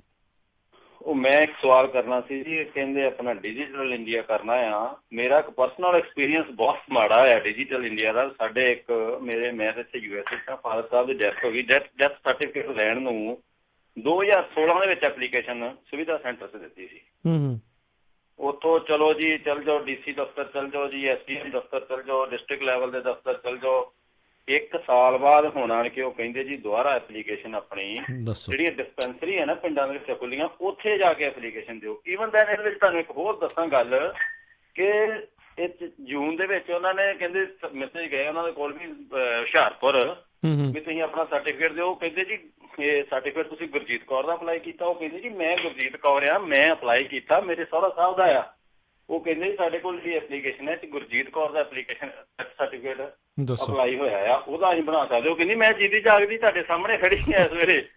ਇਹ ਏਦਾਂ ਦਾ ਸਿਸਟਮ ਇਹਨਾਂ ਦਾ ਬਣਿਆ ਪਿਆ ਆ, 2016 ਦਾ ਆ। ਉਹ ਹੁਣ ਸਾਨੂੰ ਪਤਾ ਹੀ ਨਹੀਂ ਲੱਗਦਾ ਵੀ ਕਿੱਥੋਂ ਲਈਏ ਅਸੀਂ ਡੈਥ ਸਰਟੀਫਿਕੇਟ। 10,000 ਰੁਪਇਆ ਵੀ ਮੇਰਾ ਲੱਗ ਚੁੱਕਾ ਆ ਇੱਕ ਡੈਥ ਸਰਟੀਫਿਕੇਟ ਲੈਣ ਤੇ ਜੀ, ਤੇ ਸਾਲ ਤੋਂ ਵੱਧ ਦੀ ਖੱਜਲ ਖੁਆਰੀ ਜੀ, 1 ਸਾਲ ਤੋਂ ਵੱਧ ਦੀ ਖੱਜਲ ਖੁਆਰੀ ਹੋ ਗਈ। ਤੇ ਹੁਣ ਉਹ ਕਹਿੰਦੇ ਨਵੇਂ ਸਿਰੇ ਤੋਂ ਜਾਓ, ਜਿਹੜੀਆਂ ਪਿੰਡਾਂ 'ਚ ਡਿਸਪੈਂਸਰੀਆਂ ਬਣੀਆਂ ਨਾ ਉੱਥੇ ਜਾ ਕੇ ਐਪਲੀਕੇਸ਼ਨ ਦਿਓ। ਬਿਲਕੁਲ ਜੀ, ਇਹੀ ਹੈ ਜੀ ਡਿਜੀਟਲ ਇੰਡੀਆ। ਇਹ ਕੀ ਸਿਸਟਮ ਹੈ ਜੀ? ਡਿਸਪੈਂਸਰੀਆਂ ਚੋਂ ਡੈਥ ਸਰਟੀਫਿਕੇਟ ਕਿਹੜਾ ਸਿਸਟਮ ਨਵਾਂ ਆ ਗਿਆ ਜੀ? ਥੈਂਕ ਯੂ ਸਤਵੰਤ ਜੀ। ਇਹ ਕੱਟਿਓ ਨਾ ਜੀ, ਮੈਂ ਜੀ ਸੁਣ ਇਹ ਡਿਜੀਟਲ ਕਾਹਦਾ ਡਿਜੀਟਲ ਇੰਡੀਆ? ਬਿਲਕੁਲ ਦੇਖੋ ਇਹ ਮੈਨੂੰ ਪਤਾ ਨਹੀਂਗਾ ਕਿ ਡਿਸਪੈਂਸਰੀਆਂ ਵਾਲਾ ਕੀ ਫਾਰਮੂਲਾ, ਪਰ ਜਿਹੜਾ ਡੈਥ ਸਰਟੀਫਿਕੇਟ ਬਣਦਾ ਉਹ ਜਿਹੜਾ ਤੁਹਾਡਾ ਮਿਊਨਿਸਪਲ ਕਮੇਟੀ ਦਾ ਹੁੰਦਾ ਨਾ ਦਫ਼ਤਰ, ਉਹਦੇ ਚੋਂ ਬਣਦਾ। ਨਗਰ ਕੌਂਸਲ ਦਾ ਦਫ਼ਤਰ ਹੁੰਦਾ ਜਿਹੜਾ ਜੀ ਕਿਸੇ ਵੀ ਸ਼ਹਿਰ ਦਾ। ਹੁਸ਼ਿਆਰਪੁਰ ਮੈਨੂੰ ਨਹੀਂ ਲੱਗਦਾ ਕਿ ਉੱਥੇ ਮਿਊਨਿਸਪਲ ਕਮੇਟੀ ਦਾ ਕੌਂਸਲ ਦਾ ਕੋਈ ਦਫ਼ਤਰ ਨਾ ਹੋਊਗਾ। ਉੱਥੇ ਇੱਕ ਸ਼ਾਖਾ ਬਣੀ ਹੁੰਦੀ ਹੈ ਜਨਮ ਅਤੇ ਮੌਤ ਰਜਿਸਟ੍ਰੇਸ਼ਨ ਸਰਟੀਫਿਕੇਟ ਸੰਬੰਧੀ। ਤੁਸੀਂ ਉਹ ਕਿਸੇ ਤੋਂ ਪਤਾ ਕਰਿਓ, ਤੁਹਾਡੀ ਉੱਥੇ ਸ਼ਾਖਾ ਹੋਏਗੀ। ਉਹ ਤੁਹਾਨੂੰ ਬਿਲਕੁਲ ਮਿਸਗਾਈਡ ਕਰਦੇ ਪਏ ਆ ਜਿਹੜੇ ਕਹਿੰਦੇ ਕਿ ਡਿਸਪੈਂਸਰੀ ਚੱਲ ਜਾਓ, ਉੱਥੇ ਤੁਸੀਂ ਟੀਕੇ ਲਵਾਉਣੇ ਜਾ ਕੇ। ਲੈਣਾ ਤੇ ਸਰਟੀਫਿਕੇਟ ਆ, ਤੇ ਸਰਟੀਫਿਕੇਟ ਜਿਹੜਾ ਬਣਨਾ ਉਹ ਬਣਨਾ ਉੱਥੇ ਸੰਬੰਧਿਤ ਕੌਂਸਲ ਦੇ ਦਫ਼ਤਰ 'ਚ। ਤੁਸੀਂ ਪੱਕਾ ਪਤਾ ਕਰੋ, ਤੁਹਾਨੂੰ ਉੱਥੋਂ ਸਾਰੀ ਜਾਣਕਾਰੀ ਮਿਲ ਜਾਣੀ ਆ। ਉੱਦਾਂ ਜਿੱਦਾਂ ਤੁਸੀਂ ਤਜਰਬਾ ਕੀਤਾ ਨਾ, ਥੋੜਾ ਤਜਰਬਾ ਆਪਣੇ ਪਿੰਡੇ ਤੇ ਕੀਤਾ ਜੀ, ਮੇਰੇ ਸਾਹਮਣੇ ਵੀ ਇੱਕ ਤਜਰਬਾ ਏਦਾਂ ਦਾ ਹੈਗਾ। ਸਾਡੇ ਪਿੰਡੋਂ ਇੱਕ ਬਹੁਤ ਹੀ ਗਰੀਬ ਪਰਿਵਾਰ ਸੀਗਾ, ਉਹਨਾਂ ਦਾ ਬੰਦਾ ਜੇਲ੍ਹ ਦੇ ਵਿੱਚ ਮਰ ਗਿਆ, ਫਿਰੋਜ਼ਪੁਰ ਜੇਲ੍ਹ ਦੇ ਵਿੱਚ ਮਰਿਆ ਸੀ। ਅੱਛਾ, ਉਹਨੂੰ ਪ੍ਰੋਬਲਮ ਹੋਈ। ਹੁਣ ਜਦੋਂ ਕੈਦੀ ਨੂੰ ਪ੍ਰੋਬਲਮ ਹੋਏਗੀ ਉਹਨੂੰ ਬਾਹਰ ਹੀ ਲਿਜਾਇਆ ਜਾਊਗਾ ਨਾ ਹਸਪਤਾਲ 'ਚ। ਉਹ ਬੰਦਾ ਮਰ ਗਿਆ। ਹੁਣ ਜੇਲ੍ਹ ਵਾਲੇ ਕਹਿੰਦੇ ਜੀ ਤੁਸੀਂ ਜਾ ਕੇ ਸਰਟੀਫਿਕੇਟ ਲਓ, ਜੋ ਵੀ ਖਾਨਾ ਪੂਰਤੀ ਕਰਨੀ ਜਾ ਕੇ ਹਸਪਤਾਲ 'ਚ ਕਰੋ। ਹਸਪਤਾਲ ਵਾਲੇ ਕਹਿੰਦੇ ਕਿ ਕਿਉਂਕਿ ਉਹ ਬੰਦਾ ਜੁਡੀਸ਼ੀਅਲ ਸੀਗਾ, ਇਹ ਪੁਲਿਸ ਦੀ ਹਿਰਾਸਤ 'ਚ ਸੀਗਾ, ਜੇਲ੍ਹ ਪ੍ਰਬੰਧਨ ਦੀ ਹਿਰਾਸਤ 'ਚ ਸੀਗਾ, ਸਾਰੀ ਖਾਨਾ ਪੂਰਤੀ ਉਹਨਾਂ ਤੇ ਕਰਵਾਓ। ਉਹ ਵਿਧਵਾ ਔਰਤ ਜਿਹਦੇ ਕੋਲ ਮੰਡੀ ਜਾਣ ਨੂੰ ਕਿਰਾਇਆ ਨਹੀਂ ਸੀ ਹੁੰਦਾ, 6 ਮਹੀਨੇ ਕਦੇ ਫਰੀਦਕੋਟ, ਕਦੇ ਫਿਰੋਜ਼ਪੁਰ, ਕਦੇ ਵਾਪਸ ਮਲੂਟ। ਇਹ ਸਾਰਾ ਪੈਂਡਾ ਜਿਹੜਾ 150 ਕਿਲੋਮੀਟਰ ਬਣ ਜਾਂਦਾ, 150 ਜਾਣ 150 ਆਉਣ। ਫਿਰ ਉਹਨੇ ਚੜ੍ਹਨਾ ਕਦੇ ਫਿਰੋਜ਼ਪੁਰ, ਕਦੇ ਫਰੀਦਕੋਟ, ਕਦੇ ਮਲੂਟ। ਅੰਤ ਨੂੰ ਜਦੋਂ ਹਾਰ ਗਈ, ਉਹ ਰੋਣ ਲੱਗ ਪਈ, ਤੇ ਫਿਰ ਮੈਂ ਉਹਨੂੰ ਸਕੀਮ ਦਿੱਤੀ ਇੱਕ। ਮੈਂ ਕਿਹਾ ਕਿ ਤੂੰ ਏਦਾਂ ਕਰ, ਛੋਟਾ ਜਿਹਾ ਇੱਕ ਵਕੀਲ ਖੜਾ ਕਰਕੇ ਨਾ ਉੱਥੇ ਅਦਾਲਤ ਦੇ ਵਿੱਚ ਇਹਨਾਂ ਨੂੰ ਖਿਚਾ ਦੇ। ਉਹੀ ਗੱਲ ਹੋਈ। ਇਹਨਾਂ ਨੇ ਜਦੋਂ ਇਹ ਮਾੜਾ ਜਿਹਾ ਜਾ ਕੇ ਉੱਥੇ ਕੇਸ ਲਾਇਆ, ਇਹਨਾਂ ਨੂੰ ਪਤਾ ਲੱਗਾ ਤੇ ਉਹਨਾਂ ਨੇ ਆਪ ਸੱਦ ਕੇ ਆਖਿਆ ਬੀਬੀ ਜੀ ਆਓ ਤੁਹਾਡਾ ਸਰਟੀਫਿਕੇਟ ਬਣਾ ਦਿੰਦੇ ਆ। ਸੋ ਇੱਥੇ ਇਸ ਤਰ੍ਹਾਂ ਹੀ ਹੁੰਦਾ। ਪਰ ਜਿਹੜੇ ਤੁਸੀਂ ਡਿਸਪੈਂਸਰੀਆਂ ਵਾਲਾ ਕਹਿੰਦੇ, ਤੁਸੀਂ ਪਤਾ ਕਰਿਓ, ਮੈਂ ਵੀ ਪਤਾ ਕਰੂੰਗਾ ਕਿ ਕੋਈ ਨਵਾਂ ਫਾਰਮੂਲਾ ਤੇ ਨਹੀਂ ਇਹਨਾਂ ਨੇ ਕੱਢ ਮਾਰਿਆ ਮੋਦੀ ਵਾਂਗੂ। ਇਹ ਵੀ ਤੇ ਕਿਤੇ ਨਵੇਂ ਤਜਰਬੇ ਨਹੀਂ ਕਰਨ ਲੱਗ ਪਏ ਕਿਤੇ ਪੰਜਾਬ ਸਰਕਾਰ ਵਾਲੇ ਵੀ। ਪਰ ਦੇਖਦੇ ਆ, ਪਰ ਮੈਨੂੰ ਉਮੀਦ ਆ ਕਿ ਉਹ ਕੌਂਸਲ ਦੀ ਹੀ ਸ਼ਾਖਾ ਚੋਂ ਬਣੇਗਾ। ਜੀ ਜੀ ਜੀ। ਅਗਲੇ ਕਾਲਰ ਆਪਣੇ ਨਾਲ ਜੁੜੇ ਨੇ ਜਸਪਾਲ ਸਿੰਘ ਜੀ, ਸਵਾਗਤ ਹੈ। ਸਤਿ ਸ਼੍ਰੀ ਅਕਾਲ ਜੀ। ਸਤਿ ਸ਼੍ਰੀ ਅਕਾਲ ਜੀ ਸਾਰਿਆਂ ਨੂੰ। ਸਤਿ ਸ਼੍ਰੀ ਅਕਾਲ ਜੀ।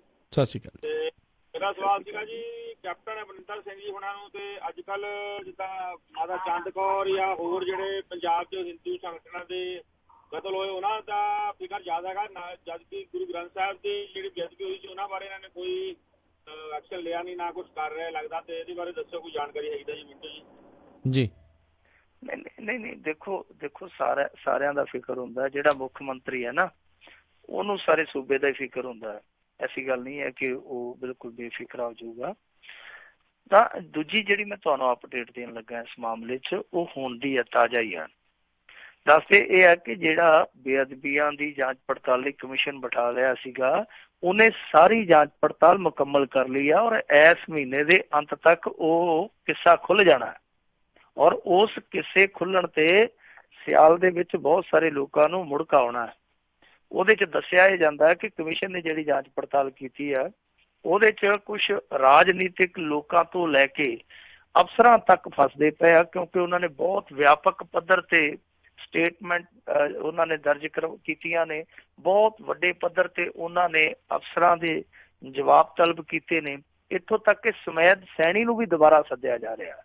ਸੋ ਇਹ ਅਪਡੇਟ ਹੈ ਇਸ ਮਾਮਲੇ 'ਚ। ਉਸ ਕਮਿਸ਼ਨ ਨੇ ਇਸ ਮਹੀਨੇ ਦੇ ਅੰਤ ਤੱਕ, ਆ ਜਿਹੜਾ ਮਹੀਨਾ ਚੜਿਆ, ਇਸ ਮਹੀਨੇ ਦੇ ਅੰਤ ਤੱਕ ਆਪਣੀ ਰਿਪੋਰਟ ਪੇਸ਼ ਕਰ ਦੇਣੀ ਹੈ। ਸੋ ਕੈਪਟਨ ਅਮਰਿੰਦਰ ਸਿੰਘ ਠੀਕ ਆ, ਉਹਨਾਂ ਮਾਮਲਿਆਂ 'ਚ ਜੋ ਕਰਦਾ ਉਹ ਕਰੀ ਜਾਵੇ, ਪਰ ਇਹਨਾਂ ਮਾਮਲਿਆਂ 'ਚ ਜਿਸ ਤਰੀਕੇ ਨਾਲ ਇਹ ਕਮਿਸ਼ਨ ਨੇ ਪ੍ਰੋਗਰੈਸ ਕੀਤੀ ਆ, ਇਸ ਪ੍ਰੋਗਰੈਸ ਨੂੰ ਅਸੀਂ ਉਸ ਟੋਕਰੀ 'ਚ ਨਹੀਂ ਸੁੱਟ ਸਕਦੇ ਜਿਸ ਟੋਕਰੀ 'ਚ ਅਸੀਂ ਆਮ ਤੌਰ ਤੇ ਇਹਨਾਂ ਦੇ ਕੰਮਾਂ ਨੂੰ ਸੁੱਟਦੇ ਹਾਂ। ਜੀ ਜੀ ਜੀ ਅਗਲੇ ਜਿਹੜੇ ਆਪਾਂ ਕਾਲਰ ਉਹਨਾਂ ਨਾਲ ਗੱਲ ਕਰਦੇ ਹਾਂ, ਜੁੜੇ ਨੇ ਆਪਣੇ ਨਾਲ ਸੁਰਜੀਤ ਜੀ। ਸਵਾਗਤ ਹੈ, ਸਤਿ ਸ਼੍ਰੀ ਅਕਾਲ। ਹਾਂਜੀ ਸਤਿ ਸ੍ਰੀ ਅਕਾਲ ਜੀ ਮਿੰਟੂ ਜੀ, ਸਤਿ ਸ੍ਰੀ ਅਕਾਲ। ਸਤਿ ਸ਼੍ਰੀ ਅਕਾਲ ਜੀ। ਸਤਿ ਸ਼੍ਰੀ ਅਕਾਲ ਮਿੰਟੂ ਜੀ। ਮੇਰਾ ਸਵਾਲ ਇਹ ਆ ਵੀ ਸੁਖਪਾਲ ਖਹਿਰਾ ਹੋਵੇ ਜਾਂ ਬਿਕਰਮ ਸਿੰਘ ਮਜੀਠੀਆ ਹੋਵੇ, ਜਿਨ੍ਹਾਂ ਨੇ ਲੋਕਾਂ ਦੇ ਘਰਾਂ ਵਿੱਚ ਮੌਤਾਂ ਦੇ 70 ਵਿਛਾਤੇ ਆਪਣੀ ਸਿਰਫ ਰੋਜੀ ਰੋਟੀ ਦੀ ਖਾਤਰ, ਜੇ ਗੰਦ ਖਾ ਕੇ ਇਹਨਾਂ ਦਾ ਢਿੱਡ ਏਦਾਂ ਹੀ ਭਰਦਾ ਆ, ਇਹ ਸਾਡੇ ਸਾਲੇ ਲੱਗਦੇ ਆ। ਇਦਾਂ ਦੀ ਭਾਸ਼ਾ ਦਾ ਨਾ ਪ੍ਰਯੋਗ ਕਰੋ ਜੀ, ਮੰਦੀ ਭਾਸ਼ਾ ਨਹੀਂ। ਇਹ ਤੁਹਾਨੂੰ ਗੁੱਸਾ ਹੈ? ਨਹੀਂ, ਸਹਿਮਤ ਨਹੀਂ ਅਸੀਂ, ਕੋਈ ਵੀ ਜਿਹੜੇ ਇਸ ਚੀਜ਼ ਦੇ ਨਾਲ ਸਹਿਮਤ ਨਹੀਂ। ਤੁਹਾਨੂੰ ਆਪਣਾ ਗੁੱਸਾ ਹੈ, ਤੁਸੀਂ ਹੋਰ ਤਰੀਕੇ ਨਾਲ ਕੱਢੋ। ਇੱਥੇ ਸਾਰੇ ਜਾਣੇ ਜਿਹੜੇ ਸੁਣ ਰਹੇ ਹੁੰਦੇ ਆ, ਇੱਥੇ ਆਪਣੀ ਭਾਸ਼ਾ ਜਿਹੜੀ ਉਹ ਸਭਿਅਕ ਜਿਹੜੀ ਉਹ ਰੱਖਣੀ ਚਾਹੀਦੀ ਆ। ਗੁੱਸੇ ਦਾ ਮਤਲਬ ਇਹ ਨਹੀਂ ਆ ਵੀ ਜੇ ਉਹਨੇ ਗਲਤੀ ਕੀਤੀ ਹੈ ਤੇ ਆਪ ਵੀ ਗਲਤੀ ਕਰਕੇ ਬਾਅਦ 'ਚ ਉਹ ਕਰੋ ਵੀ ਯਾਰ ਉਹਨੇ ਵੀ ਤਾਂ ਇਦਾਂ ਹੀ ਕਿਹਾ ਸੀ। ਇਹ ਬਿਲਕੁਲ ਗਲਤ ਗੱਲ ਹੈ, ਇਦਾਂ ਨਹੀਂ ਚਾਹੀਦਾ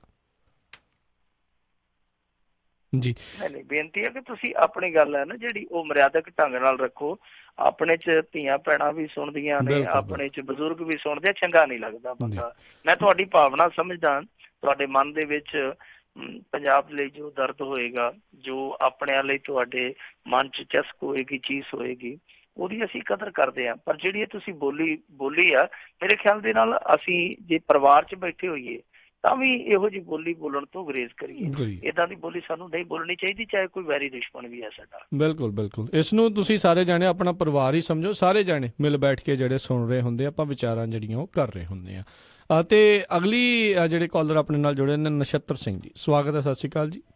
ਹਾਂਜੀ ਸਤਿ ਸ਼੍ਰੀ ਅਕਾਲ ਵੀਰ ਜੀ, ਦੋਨਾਂ ਵੀਰਾਂ ਨੂੰ ਸਤਿ ਸ਼੍ਰੀ ਅਕਾਲ ਜੀ। ਸਤਿ ਸ਼੍ਰੀ ਅਕਾਲ ਜੀ। ਸਤਿ ਸ਼੍ਰੀ ਅਕਾਲ ਜੀ। ਮੇਰਾ ਮਿੰਟੂ ਭਾਜੀ ਨੂੰ ਸਵਾਲ ਹੈਗਾ ਭਾਜੀ, ਇੱਕ ਤਾਂ ਸੀਗਾ ਮੇਰਾ ਇਹ ਆਪਣੇ ਜਗਤਾਰ ਸਿੰਘ ਜੌਲ ਬਾਰੇ, ਤਾਂ ਇਹਦੀ ਵਜ੍ਹਾ ਥੋੜੀ ਜਾਣਕਾਰੀ ਮਿਲ ਗਈ ਆ ਵੀ ਆਪਣੇ ਜੌਲ ਸਾਹਿਬ ਨੂੰ ਪੁੱਛ ਛੜਿਆ।